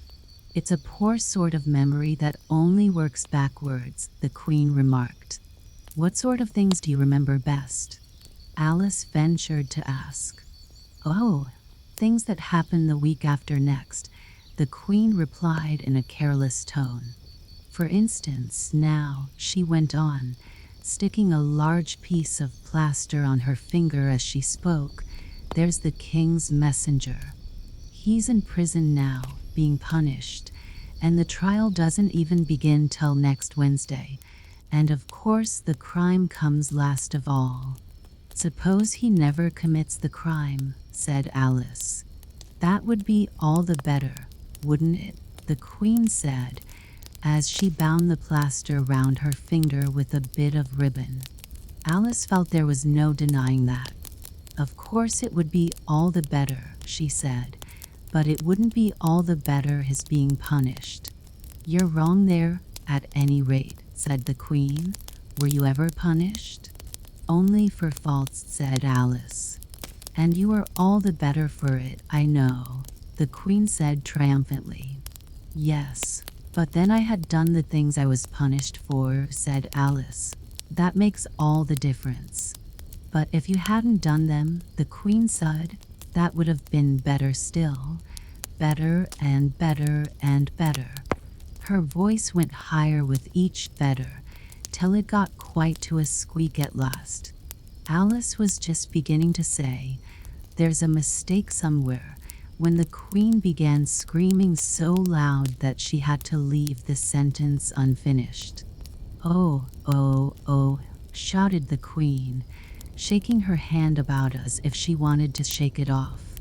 "My finger's bleeding. Oh, oh, oh, oh." Her screams were so exactly like the whistle of a steam engine that Alice had to hold both her hands over her ears. "What is the matter?" she said, as soon as there was a chance of making herself heard. "Have you pricked your finger?" "I haven't pricked it yet," the Queen said, "but I soon shall. Oh, oh, oh." "When do you expect to do it?" Alice asked, feeling very much inclined to laugh. "When I fasten my shawl again," the poor Queen groaned out. "The brooch will come undone directly." "Oh, oh." As she said the words, the brooch flew open, and the Queen clutched wildly at it and tried to clasp it again. "Take care," cried Alice. "You're holding it all crooked." And she caught at the brooch, but it was too late. The pin had slipped, and the Queen had pricked her finger. "That accounts for the bleeding, you see," she said to Alice with a smile. "Now you understand the way things happen here. But why don't you scream now?" Alice asked, holding her hands ready to put over her ears again. "Why, I've done all the screaming already," said the Queen. "What would be the good of having it all over again?" By this time it was getting light. "The crow must have flown away, I think," said Alice. "I'm so glad it's gone. I thought it was the night coming on." "I wish I could manage to be glad," the Queen said. "Only I never can remember the role. You must be very happy, living in this wood, and being glad whenever you like. Only it is so very lonely here," Alice said in a melancholy voice, and at the thought of her loneliness 2 large tears came rolling down her cheeks. "Oh, don't go on like that," cried the poor Queen, wringing her hands in despair. "Consider what a great girl you are. Consider what a long way you've come today. Consider what o'clock it is. Consider anything, only don't cry." Alice could not help laughing at this, even in the midst of her tears. "Can you keep from crying by considering things?" she asked. "That's the way it's done," the Queen said with great decision. "Nobody can do 2 things at once, you know. Let's consider your age to begin with. How old are you?" "I'm 7.5 exactly." "You needn't say exactly," the Queen remarked. "I can believe it without that. Now I'll give you something to believe. I'm just 101, 5 months and a day." "I can't believe that," said Alice. "Can't you?" the Queen said in a pitying tone. "Try again. Draw a long breath and shut your eyes."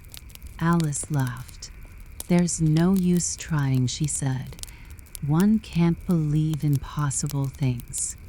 "I dare say you haven't had much practice," said the Queen. "When I was your age, I always did it for half an hour a day. Why, sometimes I've believed as many as 6 impossible things before breakfast." "There goes the shawl again." The brooch had come undone as she spoke, and a sudden gust of wind blew the Queen's shawl across a little brook. The Queen spread out her arms again and went flying after it, and this time she succeeded in catching it for herself. "I've got it," she cried in a triumphant tone. "Now you shall see me pen it on again, all by myself." "Then I hope your finger's better now?" Alice said very politely as she crossed the little brook after the Queen. "Oh, much better," cried the Queen, her voice rising to a squeak as she went on. "Much better. Better. Beater. Fee." The last word ended in a long bleat, so like a sheep that Alice quite started. She looked at the queen, who seemed to have suddenly wrapped herself up in wool. Alice rubbed her eyes and looked again. She couldn't make out what had happened at all. Was she in a shop? And was it really a sheep that was sitting on the other side of the counter? Rub as she could make nothing more of it. She was in a little dark shop, leaning with her elbows on the counter, and opposite to her was an old sheep, sitting in an armchair knitting, and every now and then leaving off to look at her through a great pair of spectacles. "What is it you want to buy?" the sheep said at last, looking up for a moment from her knitting. "I don't quite know yet," Alice said, very gently. "I should like to look all round me first, if I might." "You may look in front of you, and on both sides, if you like," said the sheep, "but you can't look all round you, unless you've got eyes at the back of your head." But these, as it happened, Alice had not got, so she contented herself with turning round, looking at the shelves as she came to them. The shop seemed to be full of all manner of curious things, but the oddest part of it all was that whenever she looked hard at any shelf to make out exactly what it had on it, that particular shelf was always quite empty, though the others round it were crowded as full as they could hold. "Things flow about so here," she said at last in a plaintive tone, after she had spent a minute or so in vainly pursuing a large bright thing that looked sometimes like a doll and sometimes like a work-box, and was always in the shelf next of the one she was looking at. "And this one is the most provoking of all, but I'll tell you what," she added, as a sudden thought struck her, "I'll follow it up to the very top shelf of all. It'll puzzle it to go through this ceiling, I expect." But even this plan failed. The thing went through the ceiling as quietly as possible, as if it were quite used to it. "Are you a child or a teetotum?" the sheep said, as she took up another pair of needles. "You'll make me giddy soon, if you go on turning round like that." She was now working with 14 pairs at once, and Alice couldn't help looking at her in great astonishment. "How can she knit with so many?" the puzzled child thought to herself. "She gets more and more like a porcupine every minute." "Can you row?" the sheep asked, handing her a pair of knitting needles as she spoke. "Yes, a little, but not on land, and not with needles," Alice was beginning to say, when suddenly the needles turned into oars in her hands, and she found they were in a little boat, gliding along between banks, so there was nothing for it but to do her best. "Feather," cried the sheep, as she took up another pair of needles. This didn't sound like a remark that needed any answer, so Alice said nothing but pulled away. There was something very queer about the water, she thought, as every now and then the oars got fast in it and would hardly come out again. "Feather, Feather," the sheep cried again, taking more needles. "You'll be catching a crab directly." "A dear little crab," thought Alice. "I should like that."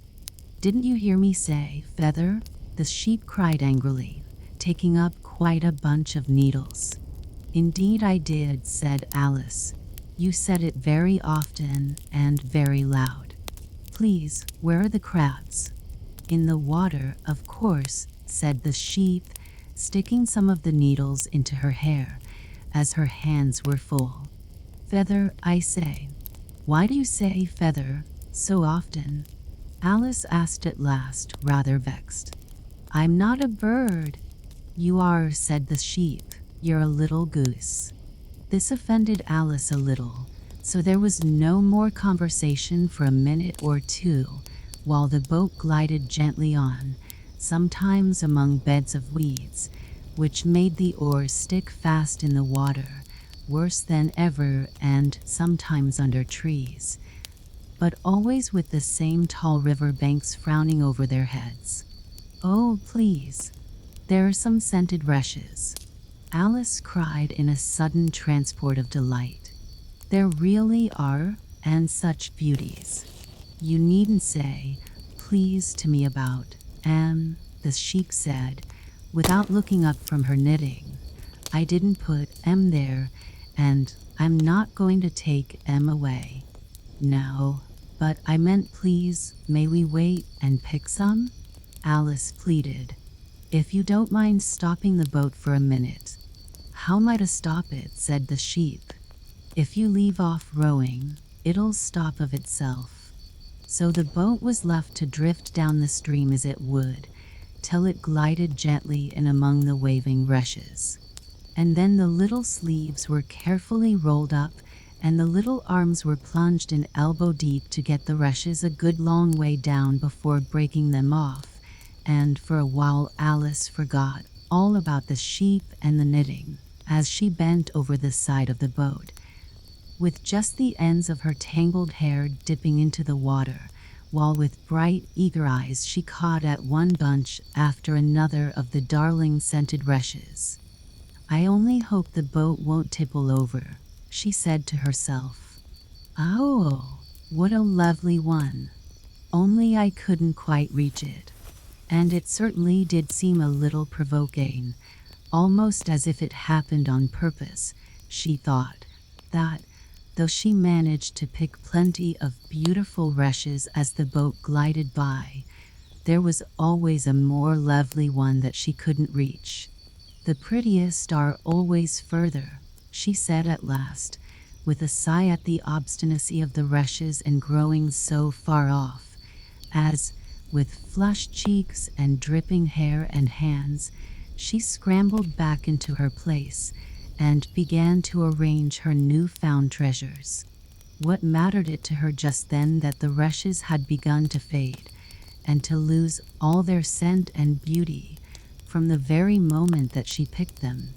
Even real scented rushes, you know, last only a very little while, and these, being dream rushes, melted away almost like snow, as they lay in heaps at her feet.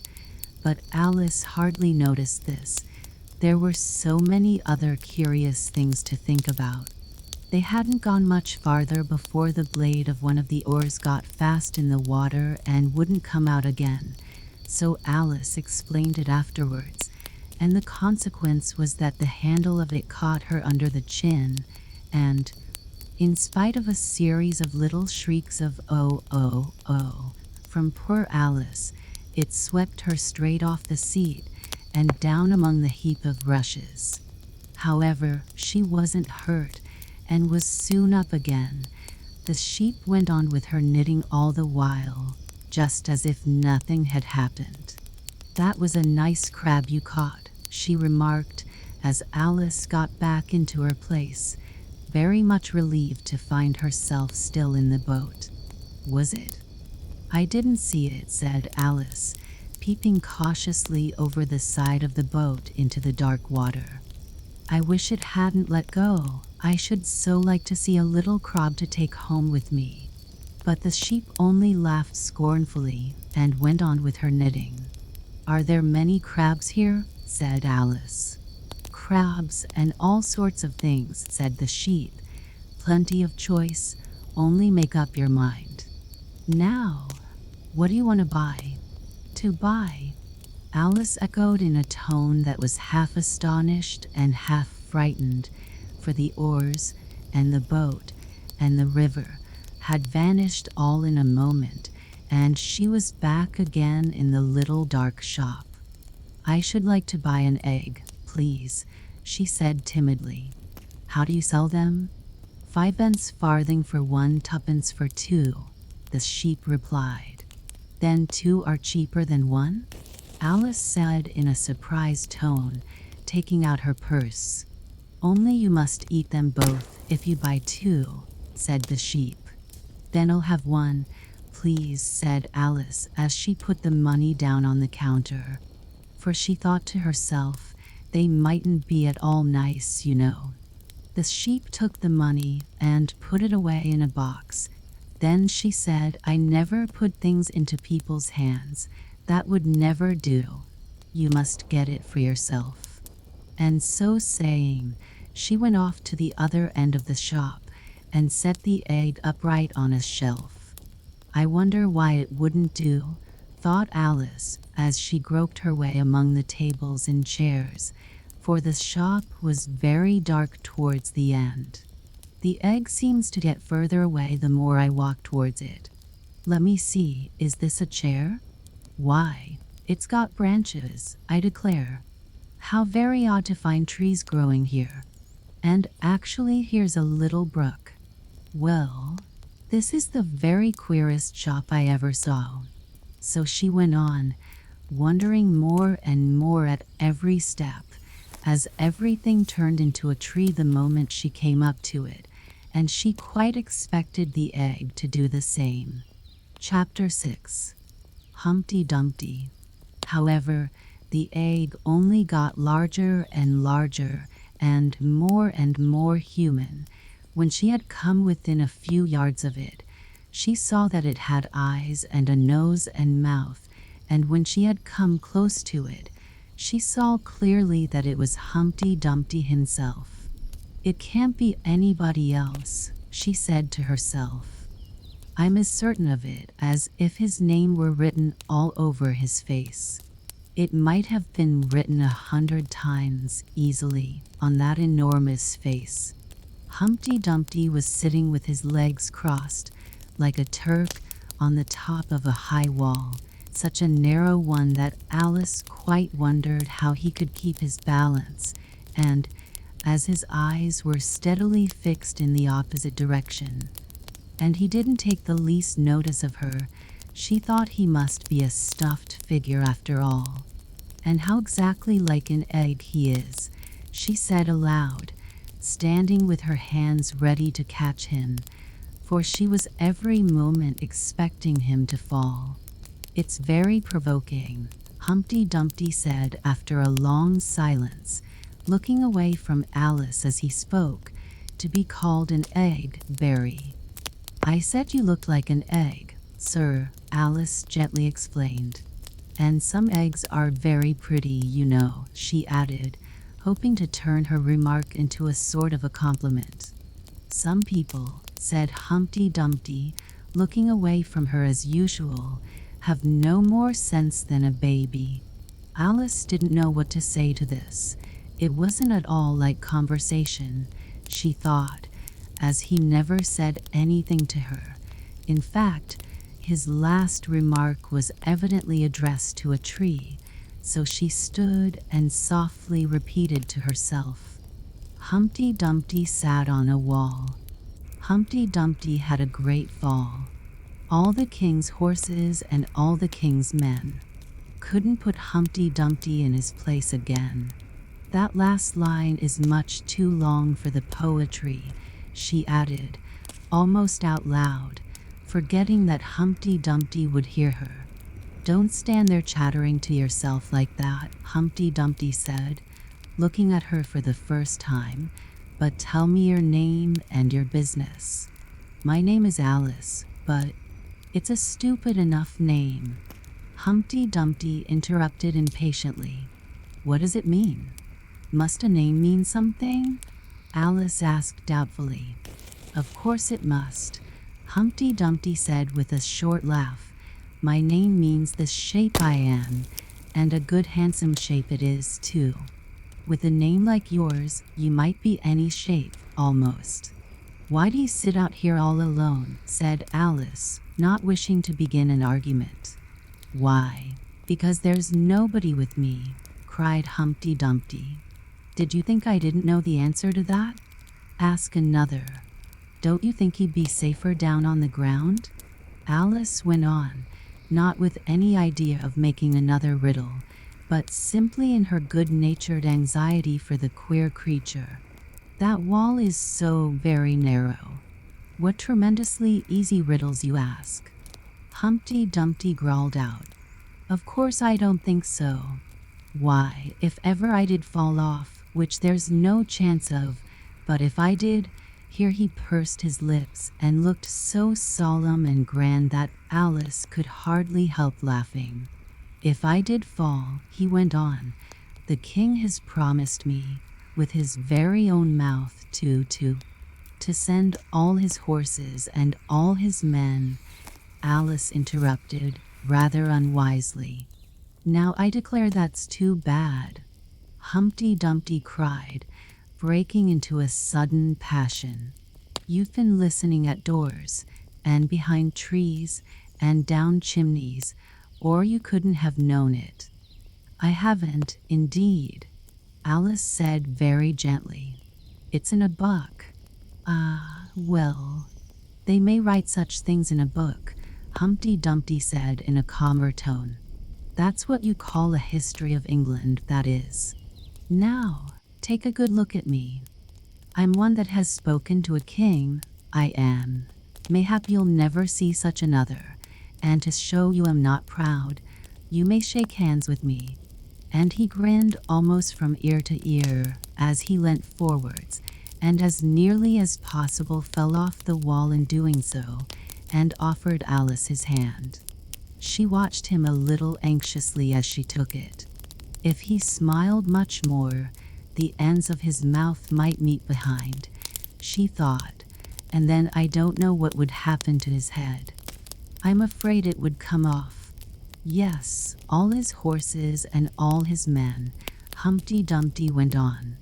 They'd pick me up again in a minute, they would.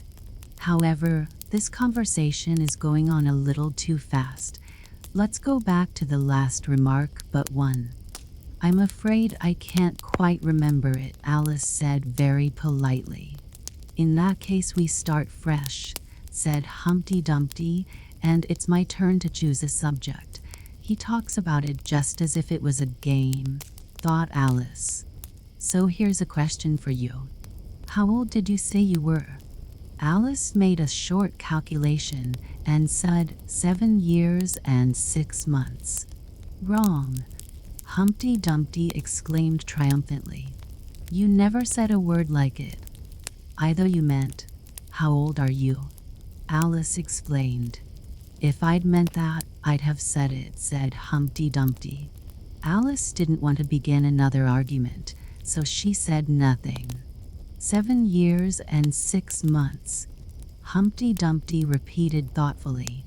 An uncomfortable sort of age. Now if you'd asked my advice, I'd have said leave off at 7, but it's too late now.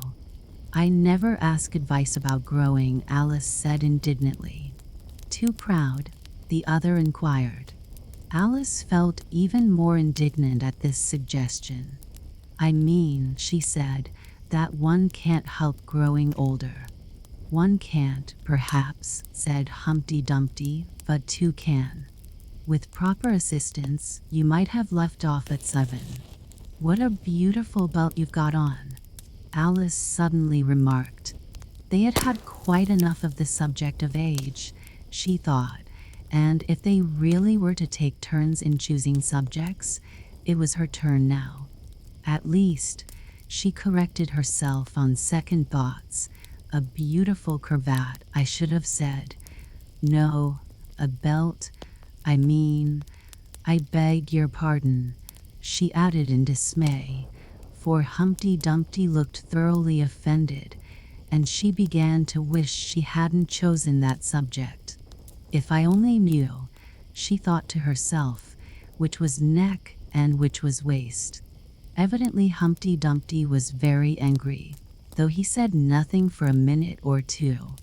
When he did speak again, it was in a deep growl.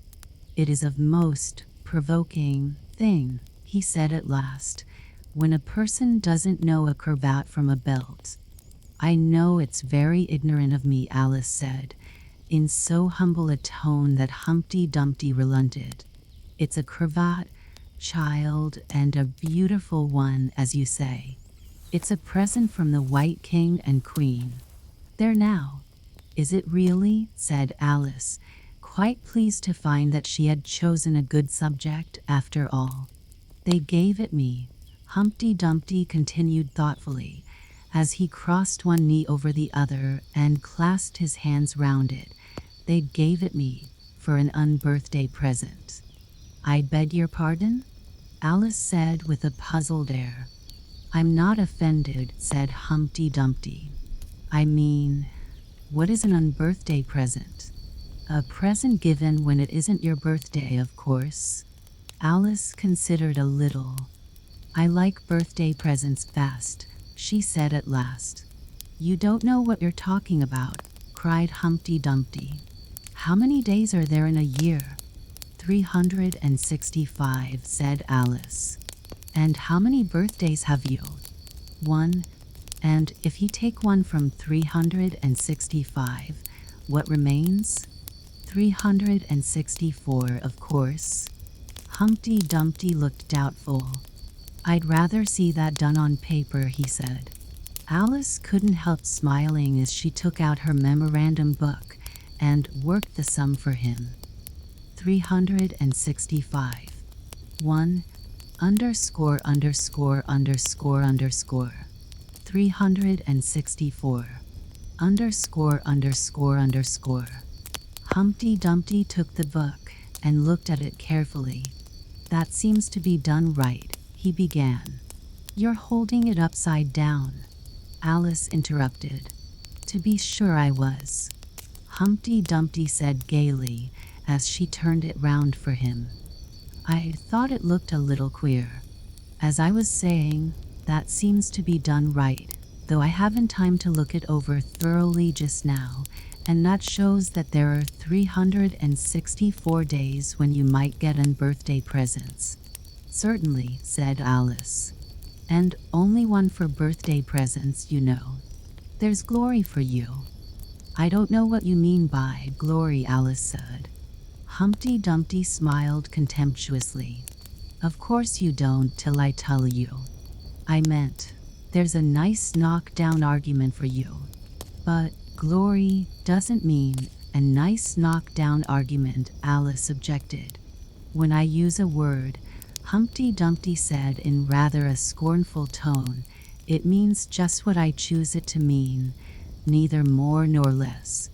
"The question is," said Alice, "whether you can make words mean so many different things." "The question is," said Humpty Dumpty, "which is to be master, that's all." Alice was too much puzzled to say anything, so after a minute Humpty Dumpty began again. "They've a temper. Some of them, particularly verbs, they're the proudest. Adjectives you can do anything with, but not verbs. However, I can manage the whole lot of them. Impenetrability. That's what I say." "Would you tell me, please," said Alice, "what that means?" "Now you talk like a reasonable child," said Humpty Dumpty, looking very much pleased. "I meant by impenetrability that we've had enough of that subject, and it would be just as well if you'd mention what you mean to do next, as I suppose you don't mean to stop here all the rest of your life." "That's a great deal to make one word mean," Alice said in a thoughtful tone. "When I make a word do a lot of work like that," said Humpty Dumpty, "I always pay it extra." "Oh," said Alice. She was too much puzzled to make any other remark. You should see come round me of a Saturday night," Humpty Dumpty went on, wagging his head gravely from side to side, "for to get their wages, you know." Alice didn't venture to ask what he paid them with, and so you see I can't tell you. "You seem very clever at explaining words, sir," said Alice. "Would you kindly tell me the meaning of the poem called Jabberwocky?" "Let's hear it," said Humpty Dumpty. "I can explain all the poems that were ever invented, and a good many that haven't been invented just yet." This sounded very hopeful, so Alice repeated the first verse. "'Twas Brelade and the slithy toves did jar and gimble in the wave. All mincy were the borogoves, and the moan wraths outgrabe." "That's enough to begin with," Humpty Dumpty interrupted. "There are plenty of hard words there. Brillig, means 4 o'clock in the afternoon, the time when you begin broiling things for dinner. That'll do very well, said Alice, and slithy. Well, slithy means lithe and slimy. Lithe is the same as active. You see, it's like a portmanteau. There are two meanings packed up into one word. I see it now, Alice remarked thoughtfully. And what are toves? Well, toves are something like badgers, they're something like lizards, and they're something like corkscrews. They must be very curious-looking creatures. They are that, said Humpty Dumpty. Also they make their nests under sundials. Also they live on cheese. And what's the gyre and to gimble? To gyre is to go round and round like a gyroscope. To gimble is to make holes like a gimlet. And the wave is the grass plot round a sundial, I suppose, said Alice, surprised at her own ingenuity. Of course it is. It's called wabe, you know, because it goes a long way before it, and a long way behind it, and a long way beyond it on each side, Alice added. Exactly so. Well, then, mimsy is flimsy and miserable. There's another portmanteau for you. And a borogof is a thin, shabby-looking bird with its feathers sticking out all round, something like a live mop. And then mome raths, said Alice. I'm afraid I'm giving you a great deal of trouble. Well, a rath is a sort of green pig, but mome I'm not certain about. I think it's short for from home, meaning that they've lost their way, you know. And what does outgrabe mean? Well, outgrabing is something between bellowing and whistling, with a kind of sneeze in the middle. However, you'll hear it done, maybe down in the wood yonder, and when you've once heard it you'll be quite content. Who's been repeating all that hard stuff to you? I read it in a book, said Alice. But I had some poetry repeated to me, much easier than that, by Tweedledee, I think it was. As to poetry, you know, said Humpty Dumpty, stretching out one of his great hands, I can repeat poetry as well as other folk, if it comes to that. Oh, it needn't come to that, Alice hastily said, hoping to keep him from beginning. The piece I'm going to repeat, he went on without noticing her remark, was written entirely for your amusement. Alice felt that in that case she really ought to listen to it, so she sat down and said, "Thank you," rather sadly. In winter, when the fields are white, I sing this song for your delight. Only I don't sing it, he added, as an explanation. I see you don't, said Alice. If you can see whether I'm singing or not, you've sharper eyes than most. Humpty Dumpty remarked severely. Alice was silent. In spring, when woods are getting green. I'll try and tell you what I mean. Thank you very much, sighed Alice. In summer, when the days are long. Perhaps you'll understand the song. In autumn, when the leaves are brown. Take pen and ink and write it down. I will, if I can remember it so long, said Alice. You needn't go on making remarks like that, Humpty Dumpty said. They're not sensible, and they put me out. I sent a message to the fish. I told them this is what I wish. The little fishes of the sea. They sent an answer back to me. The little fish's answer was, "We cannot do it, sir, because..." I'm afraid I don't quite understand, said Alice. It gets easier further on, Humpty Dumpty replied. I sent to them again to say, it will be better to obey. The fishes answered with a grin. Why? What a temper you are in. I told them once, I told them twice. They would not listen to advice. I took a kettle large and new, fit for the deed I had to do. My heart went hop, my heart went thump. I filled the kettle at the pump. Then someone came to me and said, "The little fishes are in bed." I said to him, I said it plain, "Then you must wake them up again." I said it very loud and clear. I went and shouted in his ear. Humpty Dumpty raised his voice almost to a scream as he repeated this verse, and Alice thought with a shudder, I wouldn't have been the messenger for anything. But he was very stiff and proud.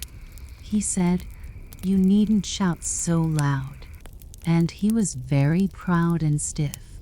He said, I'd go and wake them if I took a corkscrew from the shelf. I went to wake them up myself, and when I found the door was locked, I pulled and pushed and kicked and knocked, and when I found the door was shut, I tried to turn the handle, but there was a long pause. "Is that all?" Alice timidly asked. "That's all," said Humpty Dumpty. "Goodbye." This was rather sudden, Alice thought, but after such a very strong hint that she ought to be going, she felt that it would hardly be civil to stay. So she got up and held out her hand. "Goodbye, till we meet again," she said as cheerfully as she could. "I shouldn't know you again if we did meet," Humpty Dumpty replied in a discontented tone, giving her one of his fingers to shake. "You're so exactly like other people." "The face is what one goes by, generally," Alice remarked in a thoughtful tone. "That's just what I complain of," said Humpty Dumpty. "Your face is the same as everybody has, the two eyes, so, marking their places in the air with this thumb, nose in the middle, mouth under. It's always the same.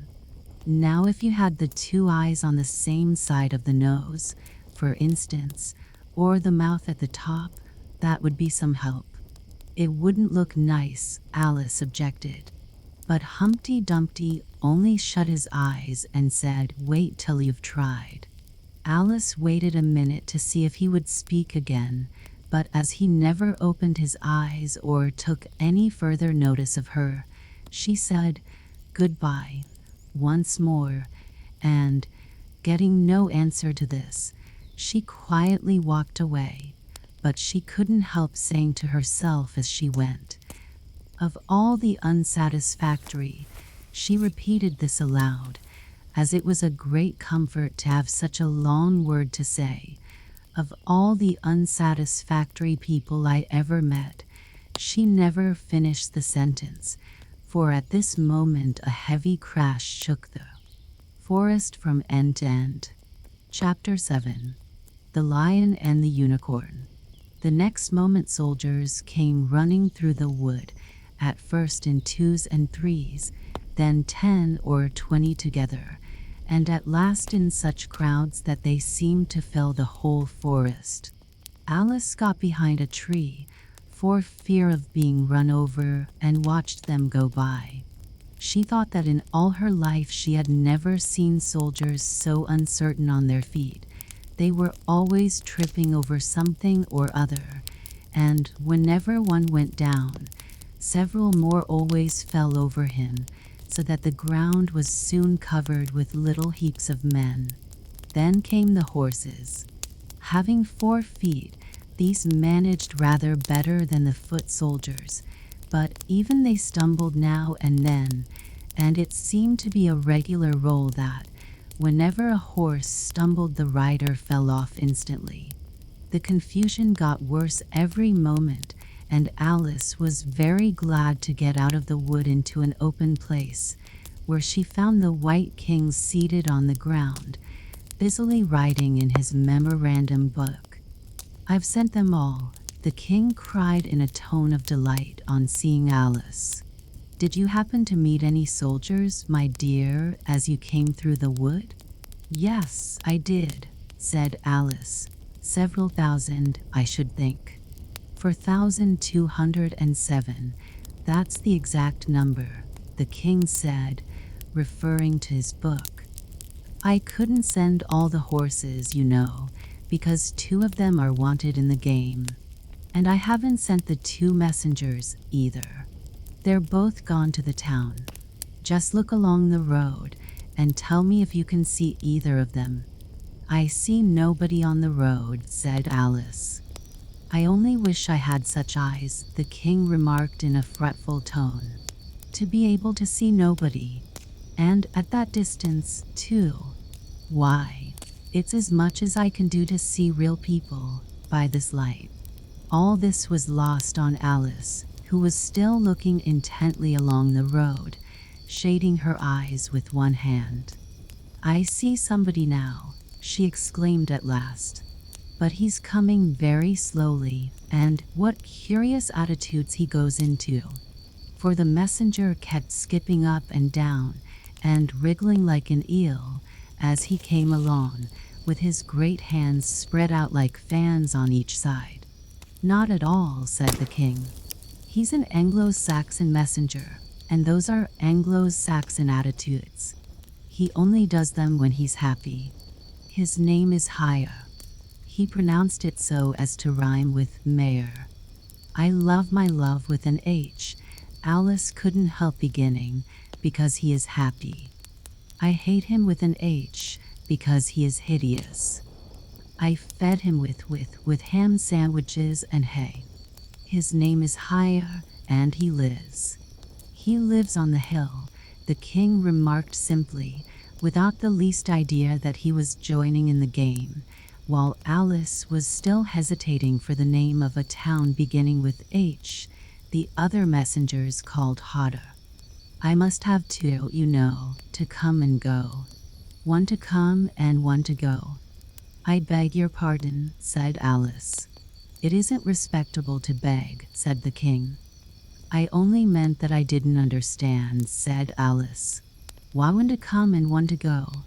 "Didn't I tell you?" the king repeated impatiently. "I must have 2 to fetch and carry. 1 to fetch and 1 to carry." At this moment the messenger arrived. He was far too much out of breath to say a word, and could only wave his hands about and make the most fearful faces at the poor king. "This young lady loves you with an H," the king said, introducing Alice in the hope of turning off the messenger's attention from himself, but it was no use. The Anglo-Saxon attitudes only got more extraordinary every moment, while the great eyes rolled wildly from side to side. "You alarm me," said the king. "I feel fate. Give me a ham sandwich."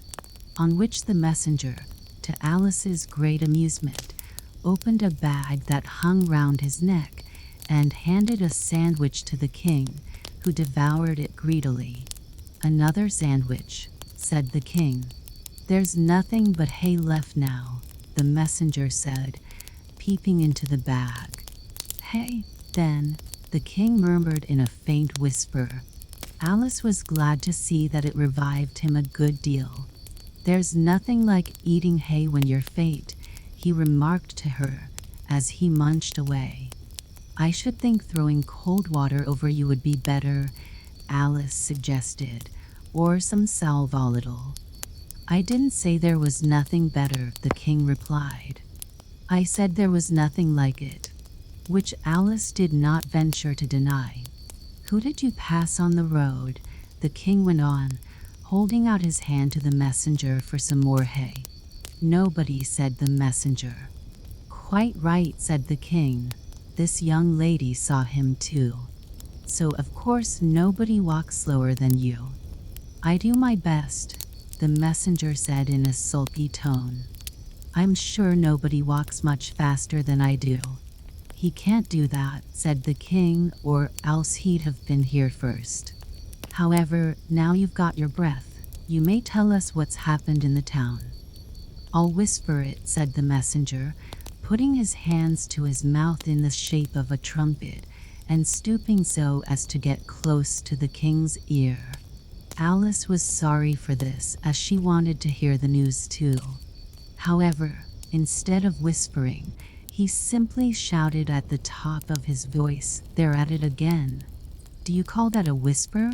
cried the poor king, jumping up and shaking himself.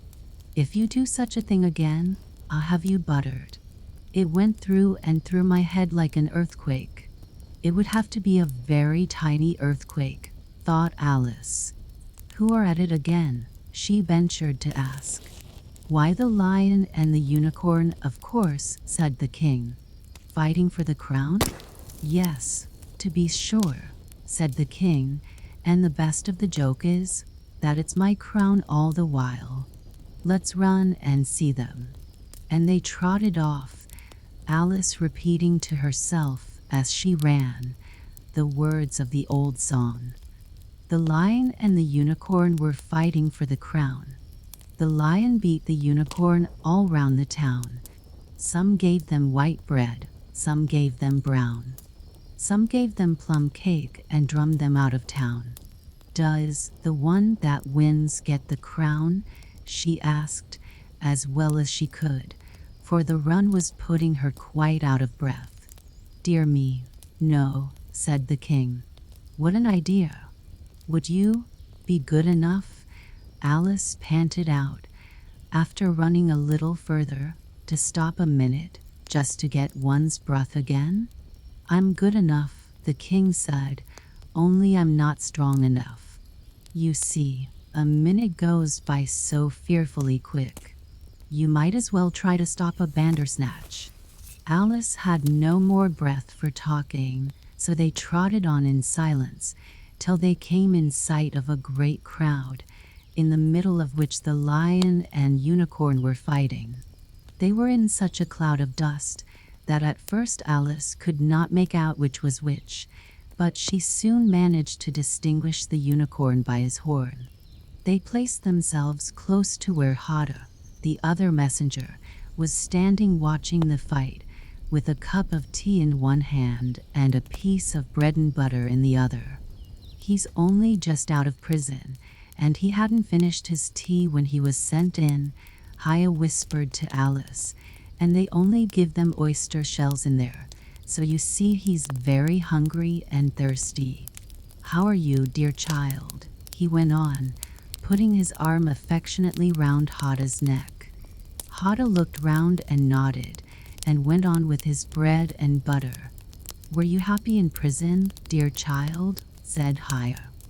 Hada looked round once more, and this time a tear or two trickled down his cheek, but not a word would he say.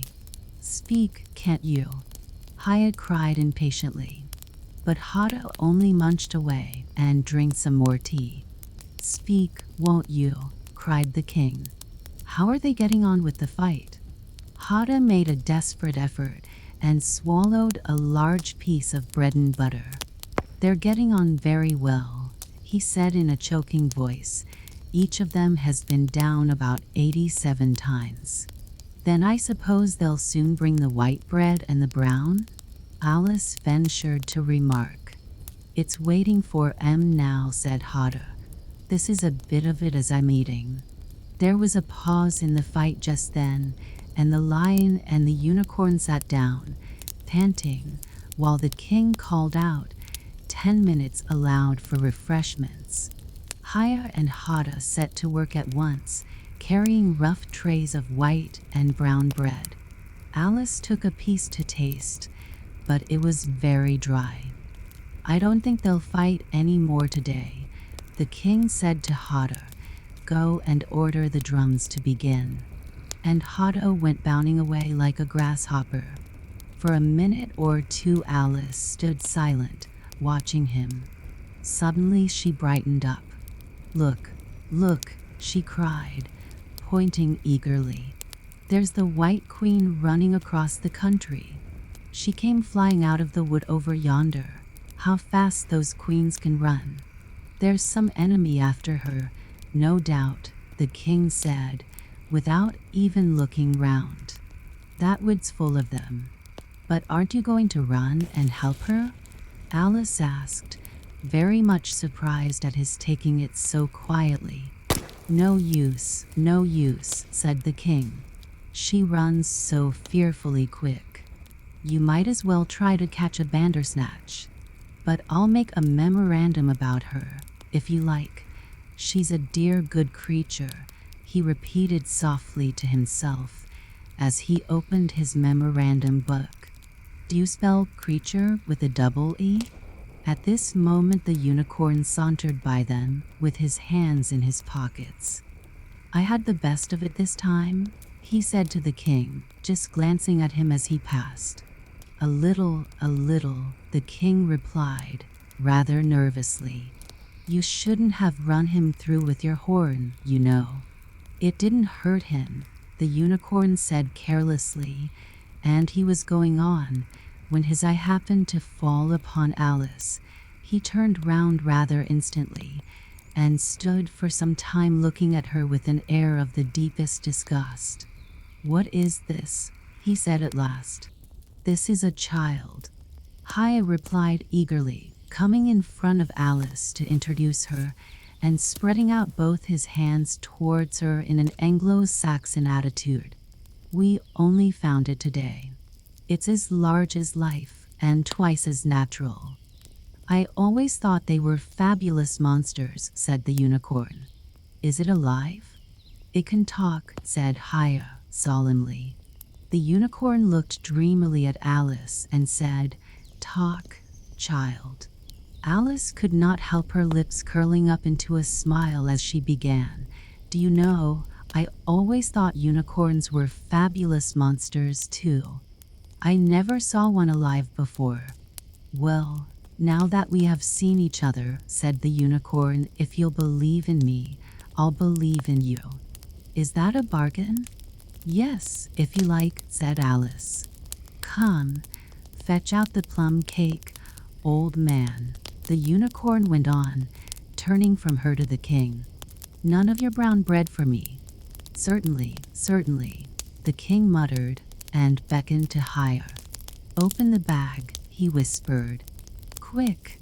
"Not that one, that's full of hay."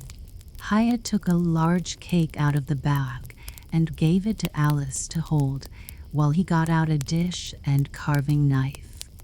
How they all came out of it Alice couldn't guess.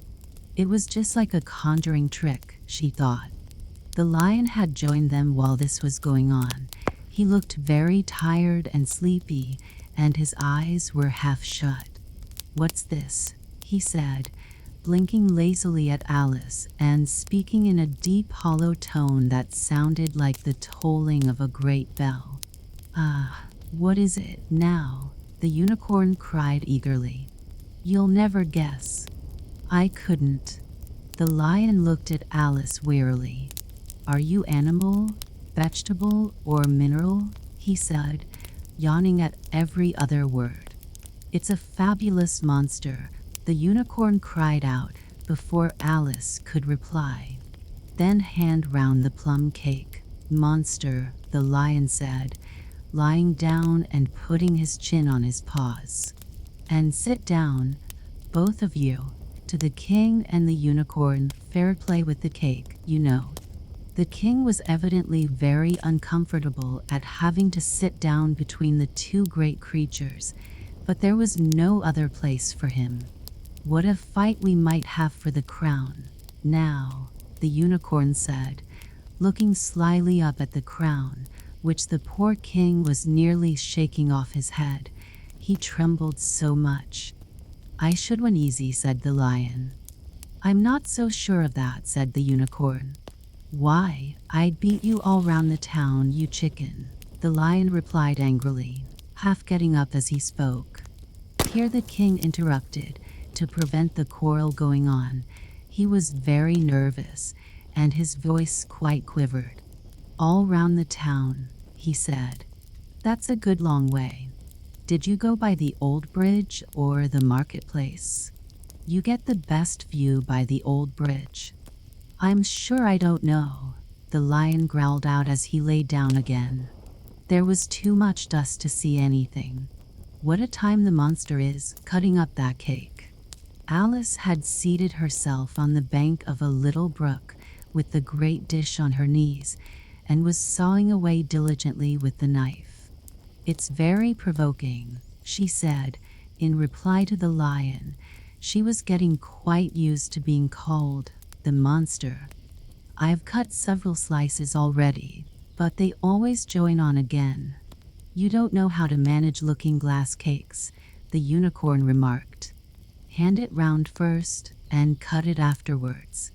This sounded nonsense, but Alice very obediently got up and carried the dish round, and the cake divided itself into 3 pieces as she did so. Now cut it up, said the lion, as she returned to her place with the empty dish. I say, this isn't fair, cried the unicorn, as Alice sat with the knife in her hand, very much puzzled how to begin. The monster has given the lion twice as much as me. She's kept none for herself, anyhow, said the lion. Do you like plum cake, monster? But before Alice could answer him, the drums began. Where the noise came from, she couldn't make out. The air seemed full of it, and it rang through and through her head till she felt quite deafened. She started to her feet and sprang across the little brook in her terror, and had just time to see the lion and the unicorn rise to their feet, with angry looks at being interrupted in their feast, before she dropped to her knees and put her hands over her ears, vainly trying to shut out the dreadful uproar. If that doesn't drum them out of town, she thought to herself, nothing ever will. Chapter 8. It's my own invention. After a while the noise seemed gradually to die away, till all was dead silence, and Alice lifted up her head in some alarm. There was no one to be seen, and her first thought was that she must have been dreaming about the lion and the unicorn and those queer Anglo-Saxon messengers. However, there was the great dish still lying at her feet, on which she had tried to cut the plum cake. So I wasn't dreaming, after all, she said to herself, unless we're all part of the same dream. Only I do hope it's my dream, and not the Red King's. I don't like belonging to another person's dream, she went on in a rather complaining tone. I've a great mind to go and wake him, and see what happens. At this moment her thoughts were interrupted by a loud shouting of "Ahoy! Ahoy!" Check, and a knight dressed in crimson armor came galloping down upon her, brandishing a great club. Just as he reached her, the horse stopped suddenly. "You're my prisoner," the knight cried, as he tumbled off his horse. Startled as she was, Alice was more frightened for him than for herself at the moment, and watched him with some anxiety as he mounted again. As soon as he was comfortably in the saddle, he began once more, "You're my..." But here another voice broke in, "Ahoy! Ahoy!" Check, and Alice looked round in some surprise for the new enemy. This time it was a white knight. He drew up at Alice's side, and tumbled off his horse just as the Red Knight had done. Then he got on again, and the two knights sat and looked at each other for some time without speaking. Alice looked from one to the other in some bewilderment. "She's my prisoner, you know," the Red Knight said at last. "Yes, but then I came and rescued her," the White Knight replied. "Well, we must fight for her, then," said the Red Knight as he took up his helmet, which hung from the saddle, and was something the shape of a horse's head, and put it on. "You will observe the rules of battle, of course," the White Knight remarked, putting on his helmet too. "I always do," said the Red Knight, and they began banging away at each other with such fury that Alice got behind a tree to be out of the way of the blows. "I wonder, now, what the rules of battle are," she said to herself as she watched the fight, timidly peeping out from her hiding place. "One rule seems to be that if one knight hits the other, he knocks him off his horse, and if he misses, he tumbles off himself." and another role seems to be that they hold their clubs with their arms, as if they were Punch and Judy. What a noise they make when they tumble. Just like a whole set of fire irons falling into the fender. And how quiet the horses are. They let them get on and off them just as if they were tables. Another role of battle that Alice had not noticed seemed to be that they always fell on their heads, and the battle ended with their both falling off in this way, side by side. When they got up again, they shook hands, and then the Red Knight mounted and galloped off. It was a glorious victory, wasn't it? Said the White Knight as he came up panting. I don't know, Alice said doubtfully. I don't want to be anybody's prisoner. I want to be a queen. So you will, when you've crossed the next brook, said the White Knight. I'll see you safe to the end of the wood, and then I must go back, you know. That's the end of my move. Thank you very much, sighed Alice. May I help you off with your helmet? It was evidently more than he could manage by himself. However, she managed to shake him out of it at last. Now one can breathe more easily, said the knight, putting back his shaggy hair with both hands and turning his gentle face and large mild eyes to Alice. She thought she had never seen such a strange-looking soldier in all her life. He was dressed in tin armor, which seemed to fit him very badly, and he had a queer-shaped little deal box fastened across his shoulder upside down and with the lid hanging open. Alice looked at it with great curiosity. I see you're admiring my little box, the knight said in a friendly tone. It's my own invention, to keep clothes and sandwiches in. You see, I carry it upside down so that the rain can't get in. But the things can get out, Alice gently remarked. Do you know the lid's open?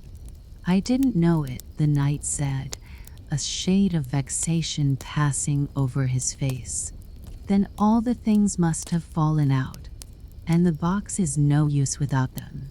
He unfastened it as he spoke, and was just going to throw it into the bushes, when a sudden thought seemed to strike him, and he hung it carefully on a tree.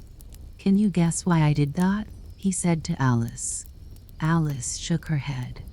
In hopes some bees may make a nest in it, then I should get the honey. But you've got a beehive or something like one fastened to the saddle, said Alice. Yes, it's a very good beehive, the knight said in a discontented tone, one of the best kind. But not a single bee has come near it yet. And the other thing is a mouse trap. I suppose the mice keep the bees out, or the bees keep the mice out, I don't know which.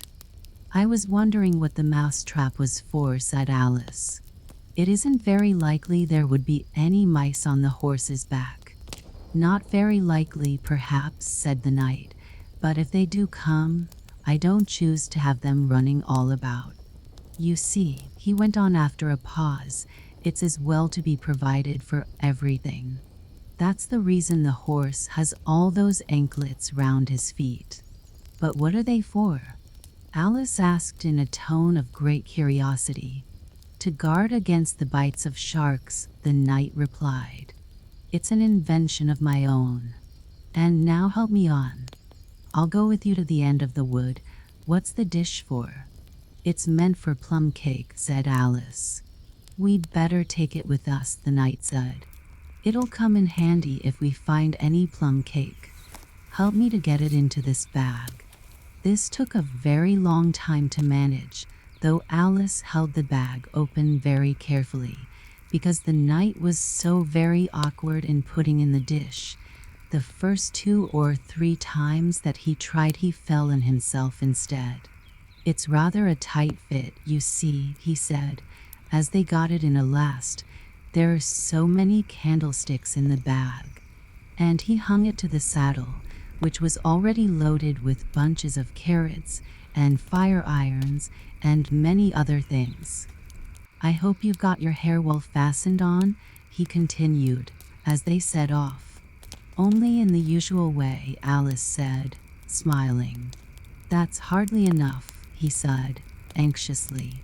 You see, the wind is so very strong here. It's as strong as soup. Have you invented a plan for keeping the hair from being blown off? Alice inquired. Not yet, said the knight. But I've got a plan for keeping it from falling off. I should like to hear it very much. First you take an upright stick, said the knight. Then you make your hair creep up it, like a fruit tree.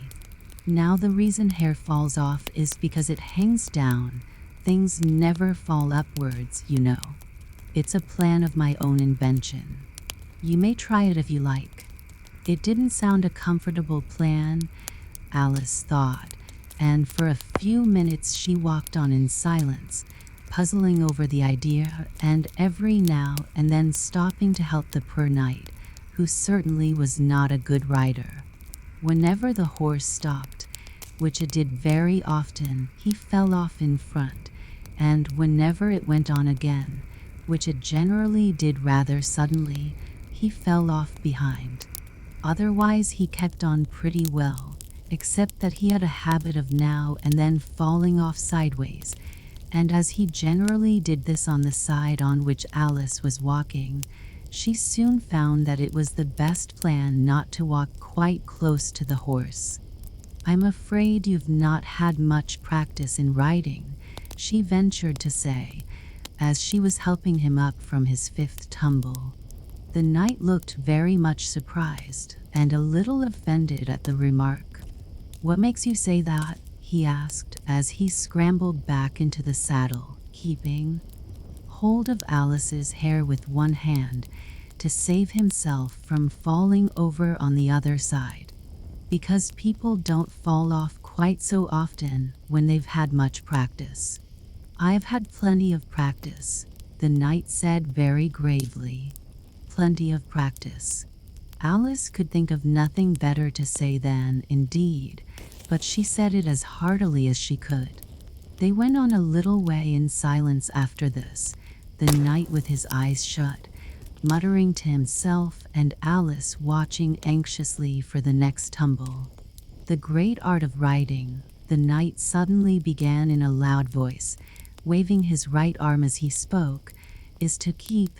Here the sentence ended as suddenly as it had begun, as the knight fell heavily on the top of his head exactly in the path where Alice was walking. She was quite frightened this time, and said in an anxious tone, as she picked him up, I hope no bones are broken? None to speak of, the knight said, as if he didn't mind breaking 2 or 3 of them. The great art of riding, as I was saying, is to keep your balance properly. Like this, you know. He let go the bridle and stretched out both his arms to show Alice what he meant, and this time he fell flat on his back, right under the horse's feet. Plenty of practice, he went on repeating, all the time that Alice was getting him on his feet again. Plenty of practice. It's too ridiculous, cried Alice, losing all her patience this time. You ought to have a wooden horse on wheels, that you ought. Does that kind go smoothly? The knight asked in a tone of great interest, clasping his arms round the horse's neck as he spoke, just in time to save himself from tumbling off again. Much more smoothly than a live horse, Alice said, with a little scream of laughter, in spite of all she could do to prevent it. I'll get one, the knight said thoughtfully to himself. 1 or 2, several. There was a short silence after this, and then the knight went on again. I'm a great hand at inventing things. Now, I dare say you noticed, that last time you picked me up, that I was looking rather thoughtful. You were a little grave, said Alice. Well, just then I was inventing a new way of getting over a gate. Would you like to hear it? Very much indeed, Alice said politely. I'll tell you how I came to think of it, said the knight. You see, I said to myself, the only difficulty is with the feet, The head is high enough already. Now, first I put my head on the top of the gate, then I stand on my head, then the feet are high enough. You see, then I'm over, you see. Yes, I suppose you'd be over when that was done, Alice said thoughtfully. But don't you think it would be rather hard? I haven't tried it yet, the knight said, gravely, so I can't tell for certain, but I'm afraid it would be a little hard. He looked so vexed at the idea that Alice changed the subject hastily. What a curious helmet you've got, she said cheerfully. Is that your invention too? The knight looked down proudly at his helmet, which hung from the saddle. Yes, he said, but I've invented a better one than that, like a sugar loaf. When I used to wear it, if I fell off the horse, it always touched the ground directly. So I had a very little way to fall, you see, but there was the danger of falling into it, to be sure. That happened to me once, and the worst of it was, before I could get out again, the other white knight came and put it on. He thought it was his own helmet. The knight looked so solemn about it that Alice did not dare to laugh. I'm afraid you must have hurt him, she said in a trembling voice, being on the top of his head. I had to kick him, of course, the knight said, very seriously. And then he took the helmet off again, but it took hours and hours to get me out. I was as fast as lightning, you know. But that's a different kind of fastness, Alice objected. The knight shook his head. It was all kinds of fastness with me, I can assure you, he said. He raised his hands in some excitement as he said this, and instantly rolled out of the saddle and fell headlong into a deep ditch. Alice ran to the side of the ditch to look for him. She was rather startled by the fall, as for some time he had kept on very well, and she was afraid that he really was hurt this time. However, though she could see nothing but the soles of his feet, she was much relieved to hear that he was talking on in his usual tone. All kinds of fastness, he repeated, but it was careless of him to put another man's helmet on with the man in it, too. How can you go on talking so quietly, head downwards? Alice asked as she dragged him out by the feet and laid him in a heap on the bank. The knight looked surprised at the question. What does it matter where my body happens to be? He said. My mind goes on working all the same.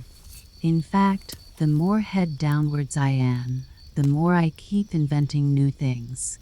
Now the cleverest thing of the sort that I ever did, he went on after a pause, was inventing a new pudding during the meat course. In time to have it cooked for the next course, said Alice. Well, not the next course, the knight said in a slow, thoughtful tone. No, certainly not the next course. Then it would have to be the next day. I suppose you wouldn't have 2 pudding courses in one dinner. Well, not the next day, the knight repeated as before, not the next day. In fact, he went on, holding his head down, and his voice getting lower and lower. I don't believe that pudding ever was cooked. In fact, I don't believe that pudding ever will be cooked. And yet it was a very clever pudding to invent. What did you mean it to be made of? Alice asked, hoping to cheer him up, for the poor knight seemed quite low-spirited about it. It began with blotting paper, the knight answered with a groan. That wouldn't be very nice, I'm afraid. Not very nice alone, he interrupted, quite eagerly, but you've no idea what a difference it makes mixing it with other things, such as gunpowder and sealing wax. And here I must leave you. They had just come to the end of the wood. Alice could only look puzzled. She was thinking of the pudding. You are sad, the knight said in an anxious tone. Let me sing you a song to comfort you. Is it very long? Alice asked, for she had heard a good deal of poetry that day. "It's long," said the knight, "but very, very beautiful. Everybody that hears me sing it, either it brings the tears into their eyes or else." "Or else what?" said Alice, for the knight had made a sudden pause. "Or else it doesn't, you know. The name of the song is called Haddock's Eyes." "Oh, that's the name of the song, is it?" Alice said, trying to feel interested. "No, you don't understand," the knight said, looking a little vexed. "That's what the name is called. The name really is The Aged Man." "Then I ought to have said that's what the song is called?" Alice corrected herself.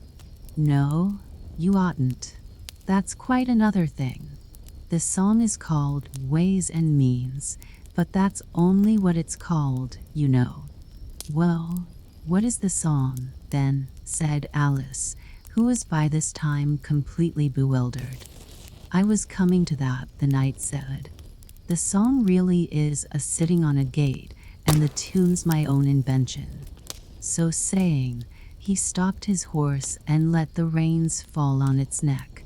Then, slowly beating time with one hand, and with a faint smile lighting up his gentle, foolish face, as if he enjoyed the music of his song, he began. Of all the strange things that Alice saw in her journey through the looking glass, this was the one that she always remembered most clearly. Years afterwards, she could bring the whole scene back again, as if it had been only yesterday. The mild blue eyes and kindly smile of the knight, the setting sun gleaming through his hair, and shining on his armor in a blaze of light that quite dazzled her. The horse quietly moving about, with the reins hanging loose on his neck, cropping the grass at her feet, and the black shadows of the forest behind. All this she took in like a picture, as, with one hand shading her eyes, she leant against a tree, watching the strange pair and listening, in a half-dream, to the melancholy music of the song. "But the tune isn't his own invention," she said to herself. "It's I give thee all, I can no more." She stood and listened very attentively, but no tears came into her eyes. "I'll tell thee everything I can. There's little to relate. I saw an aged man, sitting on a gate. 'Who are you, aged man?' I said. 'And how's it you live?' And his answer trickled through my head, like water through a sieve. He said, 'I look for butterflies that sleep among the wheat. I make them into mutton pies and sell them in the street. I sell them unto men,' he said, 'who sail on stormy seas. And that's the way I get my bread. A trifle, if you please. But I was thinking of a plan, to dye one's whiskers green, and always use so large a fan, that they could not be seen.' So, having no reply to give to what the old man said, I cried, 'Come, tell me how you live,' and thumped him on the head. His accents mild took up the tale. He said, 'I go my ways, and when I find a mountain rill, I set it in a blaze, and thence they make a stuff they call Roland's Macassar oil. Yet tuppence halfpenny is all they give me for my toil.' But I was thinking of a way to feed oneself on batter, and so go on from day to day, getting a little fatter." I shook him well from side to side, until his face was blue. "Come, tell me how you live," I cried, "and what it is you do." He said, "I hunt for haddock's eyes among the heather bright, and work them into waistcoat buttons in the silent night.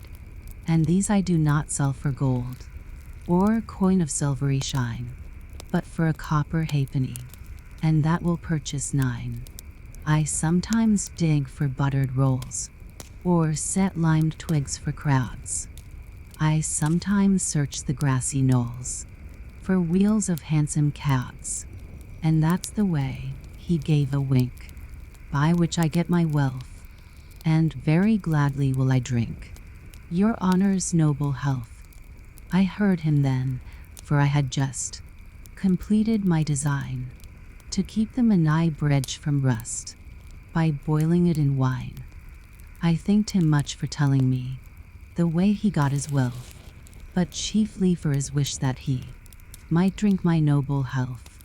And now, if e'er by chance I put my fingers into glue, or madly squeeze a right-hand foot into a left-hand shoe, or if I drop upon my toe a very heavy weight, I weep, for it reminds me so of that old man I used to know, whose look was mild, whose speech was slow, whose hair was whiter than the snow, whose face was very like a crow, with eyes like cinders all aglow, who seemed distracted with his woe, who rocked his body to and fro, and muttered mumblingly and low, as if his mouth were full of dough, who snorted like a buffalo, that summer evening, long ago, a-sitting on a gate. As the knight sang the last words of the ballad, he gathered up the reins and turned his horse's head along the road by which they had come. "You've only a few yards to go," he said, "down the hill and over that little brook, and then you'll be a queen, but you'll stay and see me off first?" he added as Alice turned with an eager look in the direction to which he pointed. "I shan't be long. You'll wait and wave your handkerchief when I get to that turn in the road?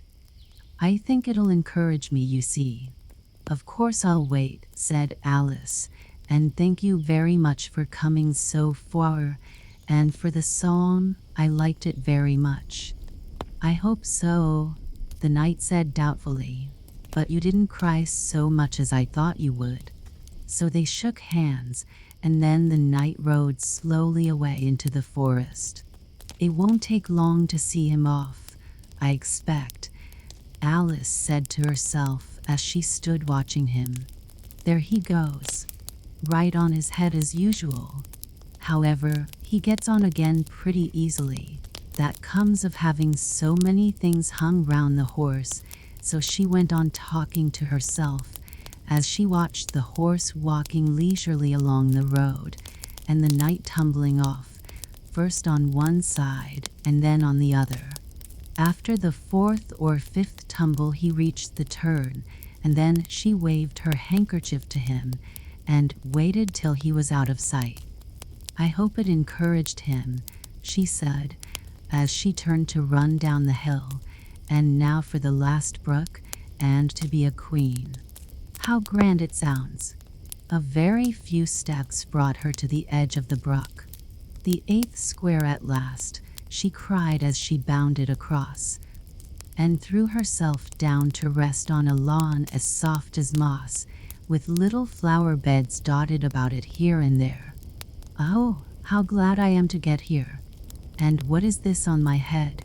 she exclaimed in a tone of dismay, as she put her hands up to something very heavy and fitted tight all round her head.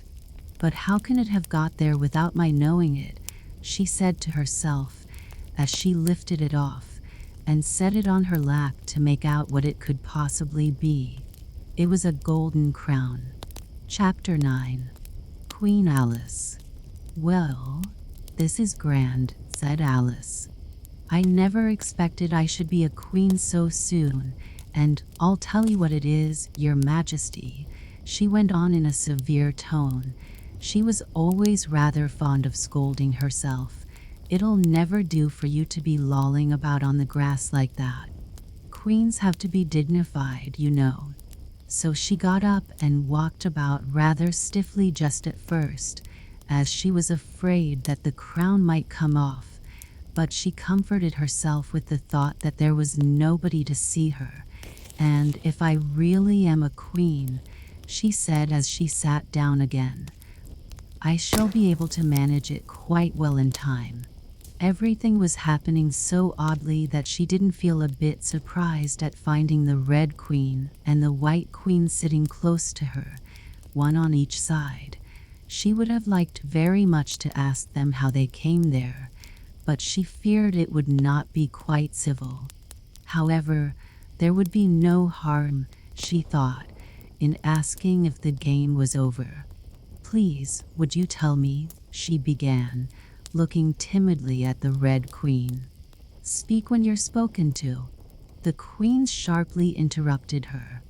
"But if everybody obeyed that rule," said Alice, who was always ready for a little argument, "and if you only spoke when you were spoken to, and the other person always waited for you to begin, you see nobody would ever say anything, so that—" "Ridiculous," cried the Queen. "Why, don't you see, child," here she broke off with a frown, and after thinking for a minute, suddenly changed the subject of the conversation. "What do you mean by, if you really are a queen? What right have you to call yourself so? You can't be a queen, you know, till you've passed the proper examination. And the sooner we begin it, the better." "I only said, if," poor Alice pleaded in a piteous tone. The two queens looked at each other, and the Red Queen remarked, with a little shudder, "She says she only said, if. But she said a great deal more than that," the White Queen moaned, wringing her hands. "Oh, ever so much more than that." "So you did, you know," the Red Queen said to Alice. "Always speak the truth, think before you speak, and write it down afterwards." "I'm sure I didn't mean," Alice was beginning, but the Red Queen interrupted her impatiently. "That's just what I complain of. You should have meant. What do you suppose is the use of child without any meaning? Even a joke should have some meaning, and a child's more important than a joke, I hope. You couldn't deny that, even if you tried with both hands." "I don't deny things of my hands," Alice objected. "Nobody said you did," said the Red Queen. "I said you couldn't if you tried." "She's in that state of mind," said the White Queen, "that she wants to deny something, only she doesn't know what to deny." "A nasty, vicious temper," the Red Queen remarked, and then there was an uncomfortable silence for a minute or two. The Red Queen broke the silence by saying to the White Queen, "I invite you to Alice's dinner party this afternoon." The White Queen smiled feebly and said, "And I invite you." "I didn't know I was to have a party at all," said Alice, "but if there is to be one, I think I ought to invite the guests."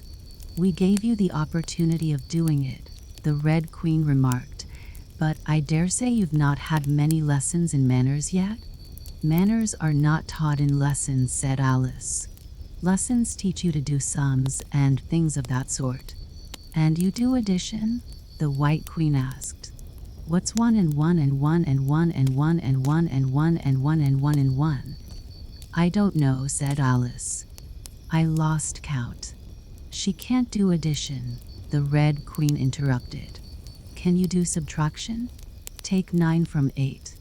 9 from 8 I can't, you know," Alice replied very readily. "But she can't do subtraction," said the White Queen. "Can you do division? Divide a loaf by a knife? What's the answer to that?" "I suppose," Alice was beginning, but the Red Queen answered for her. "Bread and butter, of course." "Try another subtraction sum. Take a bone from a dog. What remains?" Alice considered. "The bone wouldn't remain, of course, if I took it, and the dog wouldn't remain. It would come to bite me, and I'm sure I shouldn't remain." "Then you think nothing would remain?" said the Red Queen. "I think that's the answer." "Wrong, as usual," said the Red Queen. "The dog's temper would remain." "But I don't see how." "Why, look here," the Red Queen cried. The dog would lose its temper, wouldn't it? Perhaps it would, Alice replied cautiously. Then if the dog went away, its temper would remain, the Queen exclaimed triumphantly. Alice said, as gravely as she could, they might go different ways. But she couldn't help thinking to herself, what dreadful nonsense we are talking. She can't do sums a bit, the Queen said together with great emphasis. Can you do sums? Alice said, turning suddenly on the White Queen, for she didn't like being found fault with so much. The Queen gasped and shut her eyes. I can do addition if you give me time, but I can't do subtraction under any circumstances. Of course you know your ABC, said the Red Queen. To be sure I do, said Alice. So do I, the White Queen whispered. We'll often say it over together, dear. And I'll tell you a secret, I can read words of one letter. Isn't that grand? However, don't be discouraged. You'll come to it in time. Here the Red Queen began again. Can you answer useful questions? She said. How is bread made? I know that. Alice cried eagerly. You take some flour. Where do you pick the flour? The White Queen asked. In a garden or in the hedges? Well, it isn't picked at all, Alice explained. It's ground. How many acres of ground? Said the White Queen. You mustn't leave out so many things. Fan her head, the Red Queen anxiously interrupted. She'll be feverish after so much thinking. So they set to work and fanned her with bunches of leaves, till she had to beg them to leave off.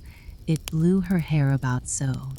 She's all right again now, said the Red Queen. Do you know languages? What's the French for fiddle-dee-dee? Fiddle-dee-dee's not English, Alice replied gravely. Whoever said it was, said the Red Queen. Alice thought she saw a way out of the difficulty this time. If you'll tell me what language fiddle-dee-dee is, I'll tell you the French for it, she exclaimed triumphantly. But the Red Queen drew herself up rather stiffly and said, Queens never make bargains. I wish queens never asked questions, Alice thought to herself. Don't let us quarrel, the White Queen said in an anxious tone. What is the cause of lightning?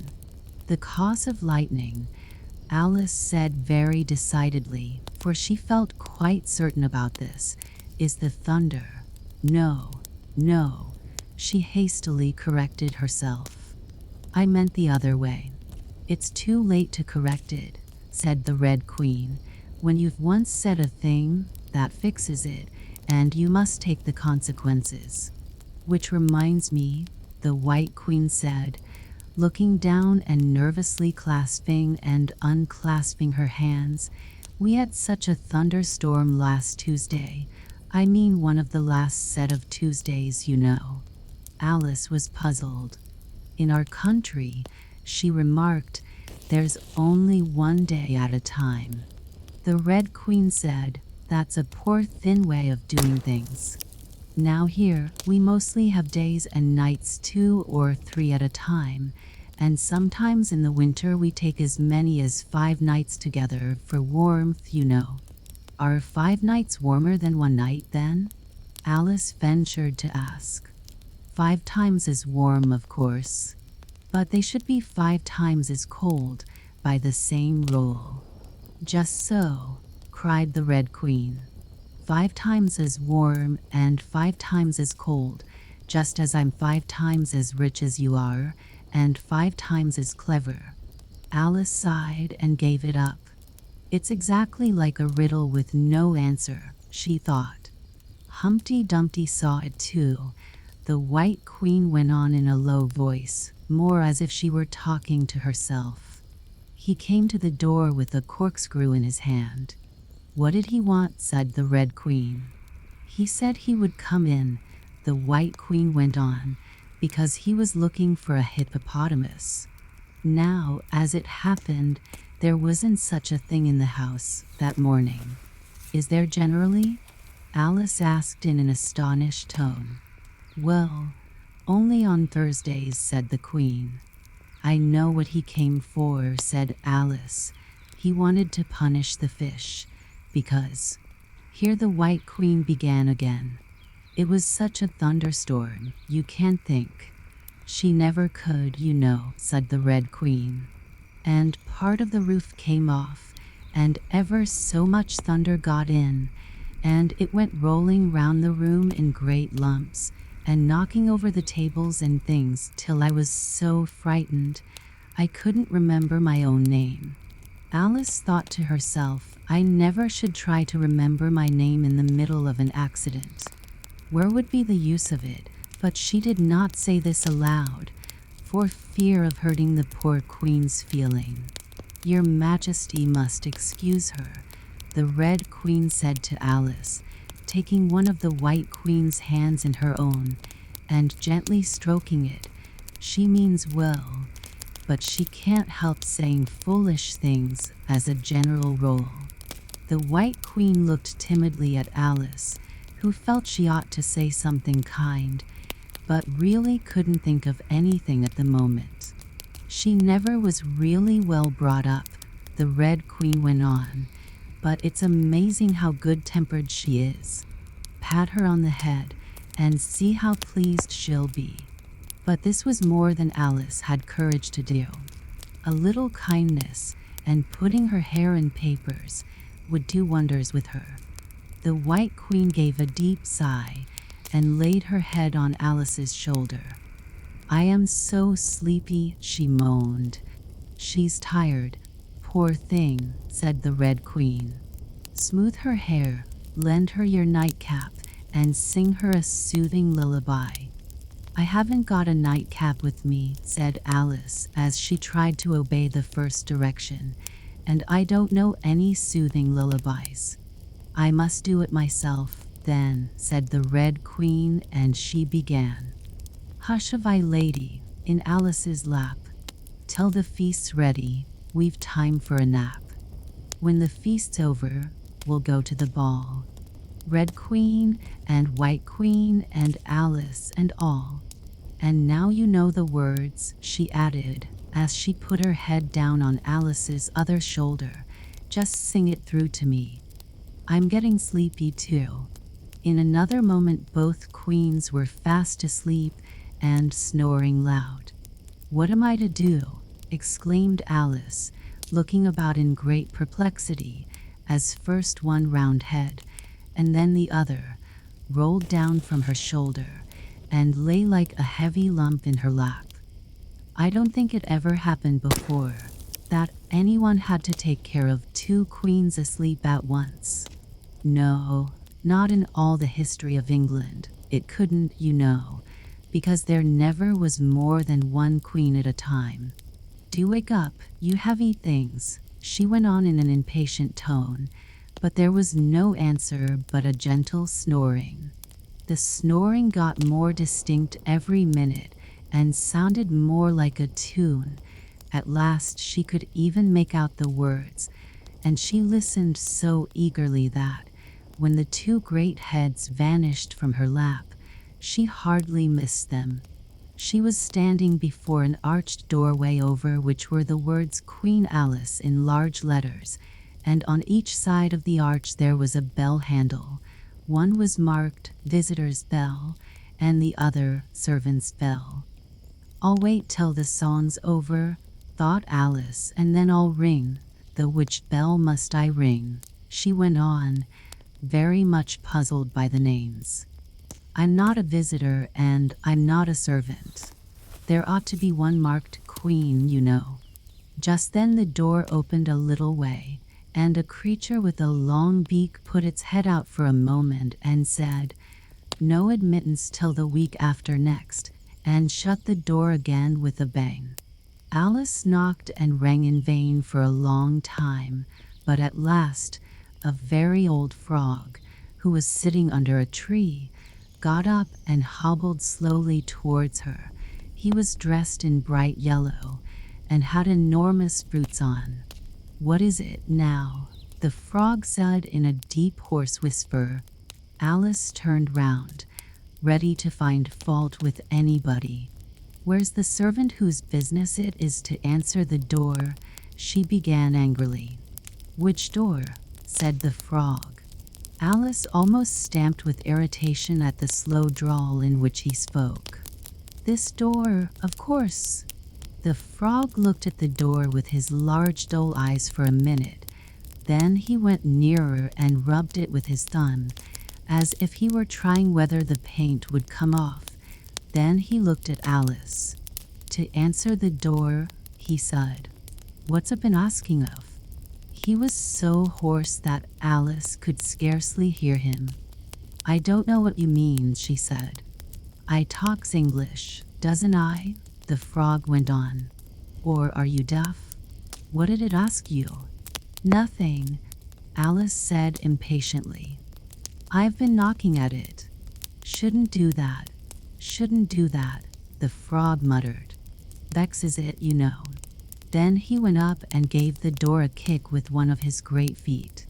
"You let it alone," he panted out as he hobbled back to his tree, "and it'll let you alone, you know."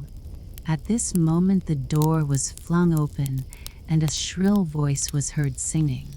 To the looking-glass world it was Alice that said, "I've a scepter in hand, I've a crown on my head. Let the looking-glass creatures, whatever they be, come and dine with the Red Queen, the White Queen, and me." And hundreds of voices joined in the chorus. "Then fill up the glasses as quick as you can, and sprinkle the table with buttons and bran. Put cats in the coffee and mice in the tea, and welcome Queen Alice with 30 times 3. Then followed a confused noise of cheering, and Alice thought to herself, 30 times 3 makes 90. I wonder if anyone's counting. In a minute there was silence again, and the same shrill voice sang another verse. "O looking-glass creatures," quoth Alice, "draw near. 'Tis an honor to see me, a favor to hear.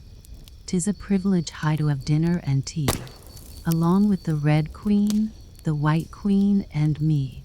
Then came the chorus again. "Then fill up the glasses with treacle and ink, or anything else that is pleasant to drink. Mix sand with the cider and wool with the wine, and welcome Queen Alice with 9 titamesnin. 90 times 9. Alice repeated in despair, "Oh, that'll never be done. I'd better go in at once," and there was a dead silence the moment she appeared. Alice glanced nervously along the table as she walked up the large hall and noticed that there were about 50 guests of all kinds. Some were animals, some birds, and there were even a few flowers among them. "I'm glad they've come without waiting to be asked," she thought. "I should never have known who were the right people to invite." There were 3 chairs at the head of the table. The Red and White Queens had already taken 2 of them, but the middle one was empty. Alice sat down in it, rather uncomfortable in the silence and longing for someone to speak. At last the Red Queen began. "You've missed the soup and fish," she said. "Put on the joint." And the waiters set a leg of mutton before Alice, who looked at it rather anxiously, as she had never had to carve a joint before. "You look a little shy. Let me introduce you to that leg of mutton," said the Red Queen. "Alice, mutton. Mutton, Alice." The leg of mutton got up in the dish and made a little bow to Alice, and Alice returned the bow, not knowing whether to be frightened or amused. "May I give you a slice?" she said, taking up the knife and fork and looking from one queen to the other. "Certainly not," the Red Queen said, very decidedly.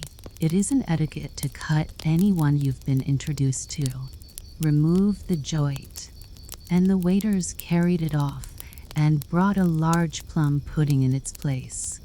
"I won't be introduced to the pudding, please," Alice said rather hastily, "or we shall get no dinner at all. May I give you some?" But the Red Queen looked sulky and growled, "Pudding, Alice. Alice, pudding." Remove the pudding, and the waiters took it away so quickly that Alice couldn't return its bow.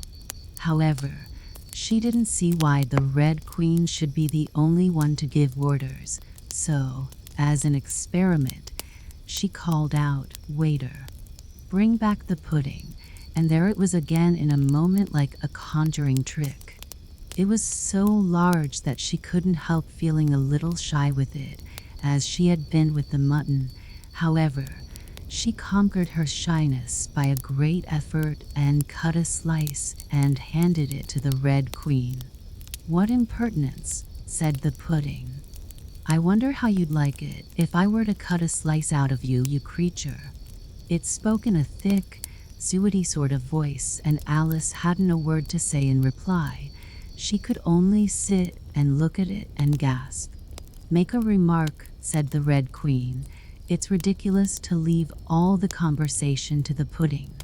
Do you know, I've had such a quantity of poetry repeated to me today," Alice began, a little frightened at finding that, the moment she opened her lips, there was dead silence and all eyes were fixed upon her. And it's a very curious thing, I think. Every poem was about fishes in some way. Do you know why they're so fond of fishes all about here? She spoke to the Red Queen, whose answer was a little wide of the mark. "As to fishes," she said, very slowly and solemnly, putting her mouth close to Alice's ear, "Her White Majesty knows a lovely riddle, all in poetry, all about fishes." Shall she repeat it? "Her Red Majesty's very kind to mention it," the White Queen murmured into Alice's other ear, in a voice like the cooing of a pigeon. "It would be such a treat." "May I?" "Please do," Alice said very politely. The White Queen laughed with delight and stroked Alice's cheek. Then she began. "First, the fish must be caught. That is easy. A baby, I think, could have caught it. Next, the fish must be bought. That is easy. A penny, I think, would have bought it. Now cook me the fish. That is easy and will not take more than a minute. Let it lie in a dish. That is easy, because it already is in it. Bring it here. Let me sup. It is easy to set such a dish on the table. Take the dish cover up. Ah, that is so hard that I fear I'm unable, for it holds it like glue. Holds the lid to the dish, while it lies in the middle. Which is easiest to do? Undish cover the fish, or dish cover the riddle? Take a minute to think about it, and then guess," said the Red Queen. "Meanwhile, we'll drink your health, Queen Alice's health," she screamed at the top of her voice, and all the guests began drinking it directly, and very queerly they managed it. Some of them put their glasses upon their heads like extinguishers, and drank all that trickled down their faces. Others upset the decanters, and drank the wine as it ran off the edges of the table, and 3 of them, who looked like kangaroos, scrambled into the dish of roast mutton, and began eagerly lapping up the gravy, just like pigs in a trough, thought Alice. "You ought to return thanks in a neat speech," the Red Queen said, frowning at Alice as she spoke. "We must support you, you know," the White Queen whispered, as Alice got up to do it, very obediently, but a little frightened. "Thank you very much," she whispered in reply, "but I can do quite well without." "That wouldn't be at all the thing," the Red Queen said very decidedly, so Alice tried to submit to it with a good grace. "And they did push so," she said afterwards, when she was telling her sister the history of the feast. "You would have thought they wanted to squeeze me flat." In fact, it was rather difficult for her to keep in her place while she made her speech. The two queens pushed her so, one on each side, that they nearly lifted her up into the air. "I rise to return thanks," Alice began, and she really did rise as she spoke. Several inches, but she got hold of the edge of the table and managed to pull herself down again. "Take care of yourself," screamed the White Queen, seizing Alice's hair with both her hands. "Something's going to happen." And then, as Alice afterwards described it, all sorts of things happened in a moment. The candles all grew up to the ceiling, looking something like a bed of rushes with fireworks at the top. As to the bottles, they each took a pair of plates, which they hastily fitted on as wings, and so, with forks for legs, went fluttering about in all directions, and very like birds they look, Alice thought to herself, as well as she could in the dreadful confusion that was beginning.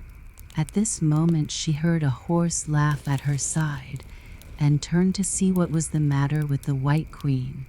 But instead of the queen, there was the leg of mutton sitting in the chair. "Here I am," cried a voice from the soup tureen, and Alice turned again, just in time to see the queen's broad, good-natured face grinning at her for a moment over the edge of the tureen, before she disappeared into the soup. There was not a moment to be lost. Already several of the guests were lying down in the dishes, and the soup ladle was walking up the table towards Alice's chair, and beckoning to her impatiently to get out of its way. "I can't stand this any longer," she cried as she jumped up and seized the tablecloth with both hands. One good pull, and plates, dishes, guests, and candles came crashing down together in a heap on the floor. "And as for you," she went on, turning fiercely upon the Red Queen, whom she considered as the cause of all the mischief, but the queen was no longer at her side. She had suddenly dwindled down to the size of a little doll, and was now on the table, merrily running round and round after her own shawl, which was trailing behind her. At any other time, Alice would have felt surprised at this, but she was far too much excited to be surprised at anything now. "As for you," she repeated, catching hold of the little creature in the very act of jumping over a bottle which had just lighted upon the table, "I'll shake you into a kitten, that I will." Chapter 10. Shaking. She took her off the table as she spoke, and shook her backwards and forwards with all her might. The Red Queen made no resistance whatever, only her face grew very small, and her eyes got large and green, and still, as Alice went on shaking her, she kept on growing shorter, and fatter, and softer, and rounder, and... Chapter 11. Waking, and it really was a kitten after all. Chapter 12. Which dreamed it? "Your Majesty shouldn't purr so loud," Alice said, rubbing her eyes and addressing the kitten, respectfully, yet with some severity. "You woke me out of such a nice dream. And you've been along with me, kitty, all through the looking-glass world. Did you know it, dear? It is a very inconvenient habit of kittens." Alice had once made the remark that, whatever you say to them, they always purr. If they would only purr for yes and mew for no, or any roll of that sort, she had said, so that one could keep up a conversation. But how can you talk with a person if they always say the same thing? On this occasion the kitten only purred, and it was impossible to guess whether it meant yes or no. So Alice hunted among the chessmen on the table till she had found the Red Queen. Then she went down on her knees on the hearth rug and put the kitten and the queen to look at each other. "Now, kitty," she cried, clapping her hands triumphantly. "Confess that was what you turned into." But it wouldn't look at it, she said. When she was explaining the thing afterwards to her sister, it turned away its head and pretended not to see it, but it looked a little ashamed of itself, so I think it must have been the Red Queen. "Sit up a little more stiffly, dear," Alice cried with a merry laugh. "And curtsy while you're thinking what to purr. It saves time, remember." And she caught it up and gave it one little kiss, just in honor of having been a Red Queen. "Snowdrop, my pet," she went on, looking over her shoulder at the white kitten, which was still patiently undergoing its toilet. "When will Dinah have finished with your white majesty, I wonder? That must be the reason you were so untidy in my dream, Dinah. Do you know that you're scrubbing a white queen? Really, it's most disrespectful of you." "And what did Dinah turn to, I wonder?" she prattled on as she settled comfortably down with one elbow in the rug and her chin in her hand to watch the kittens. "Tell me, Dinah, did you turn to Humpty Dumpty?" "I think you did, however. You'd better not mention it to your friends just yet, for I'm not sure. By the way, kitty, if only you'd been really with me in my dream, there was one thing you would have enjoyed. I had such a quantity of poetry said to me, all about fishes. Tomorrow morning you shall have a real treat. All the time you're eating your breakfast, I'll repeat, 'The walrus and the carpenter,' to you, and then you can make believe it's oysters, dear. Now, kitty, let's consider who it was that dreamed it all. This is a serious question, my dear, and you should not go on licking your paw like that, as if Dinah hadn't washed you this morning. You see, kitty, it must have been either me or the Red King. He was part of my dream, of course, but then I was part of his dream, too. Was it the Red King, kitty? You were his wife, my dear, so you ought to know. Oh, kitty, do help to settle it. I'm sure your paw can wait." But the provoking kitten only began on the other paw and pretended it hadn't heard the question. "Which do you think it was?" "A boat beneath the sunny sky, lingering onward dreamily, in an evening of July. Children three that nestly near, eager eye and willing ear, pleased a simple tale to hear. Long has paled that sunny sky. Echoes fade and memories die. Autumn frosts have slain July. Still she haunts me, phantom-wise. Alice moving under skies, never seen by waking eyes. Children yet, the tale to hear. Eager eye and willing ear, lovingly shall nestle near. In a wonderland they lie, dreaming as the days go by, dreaming as the summers die, ever drifting down the stream, lingering in the golden gleam. Life, what is it but a dream?" The end.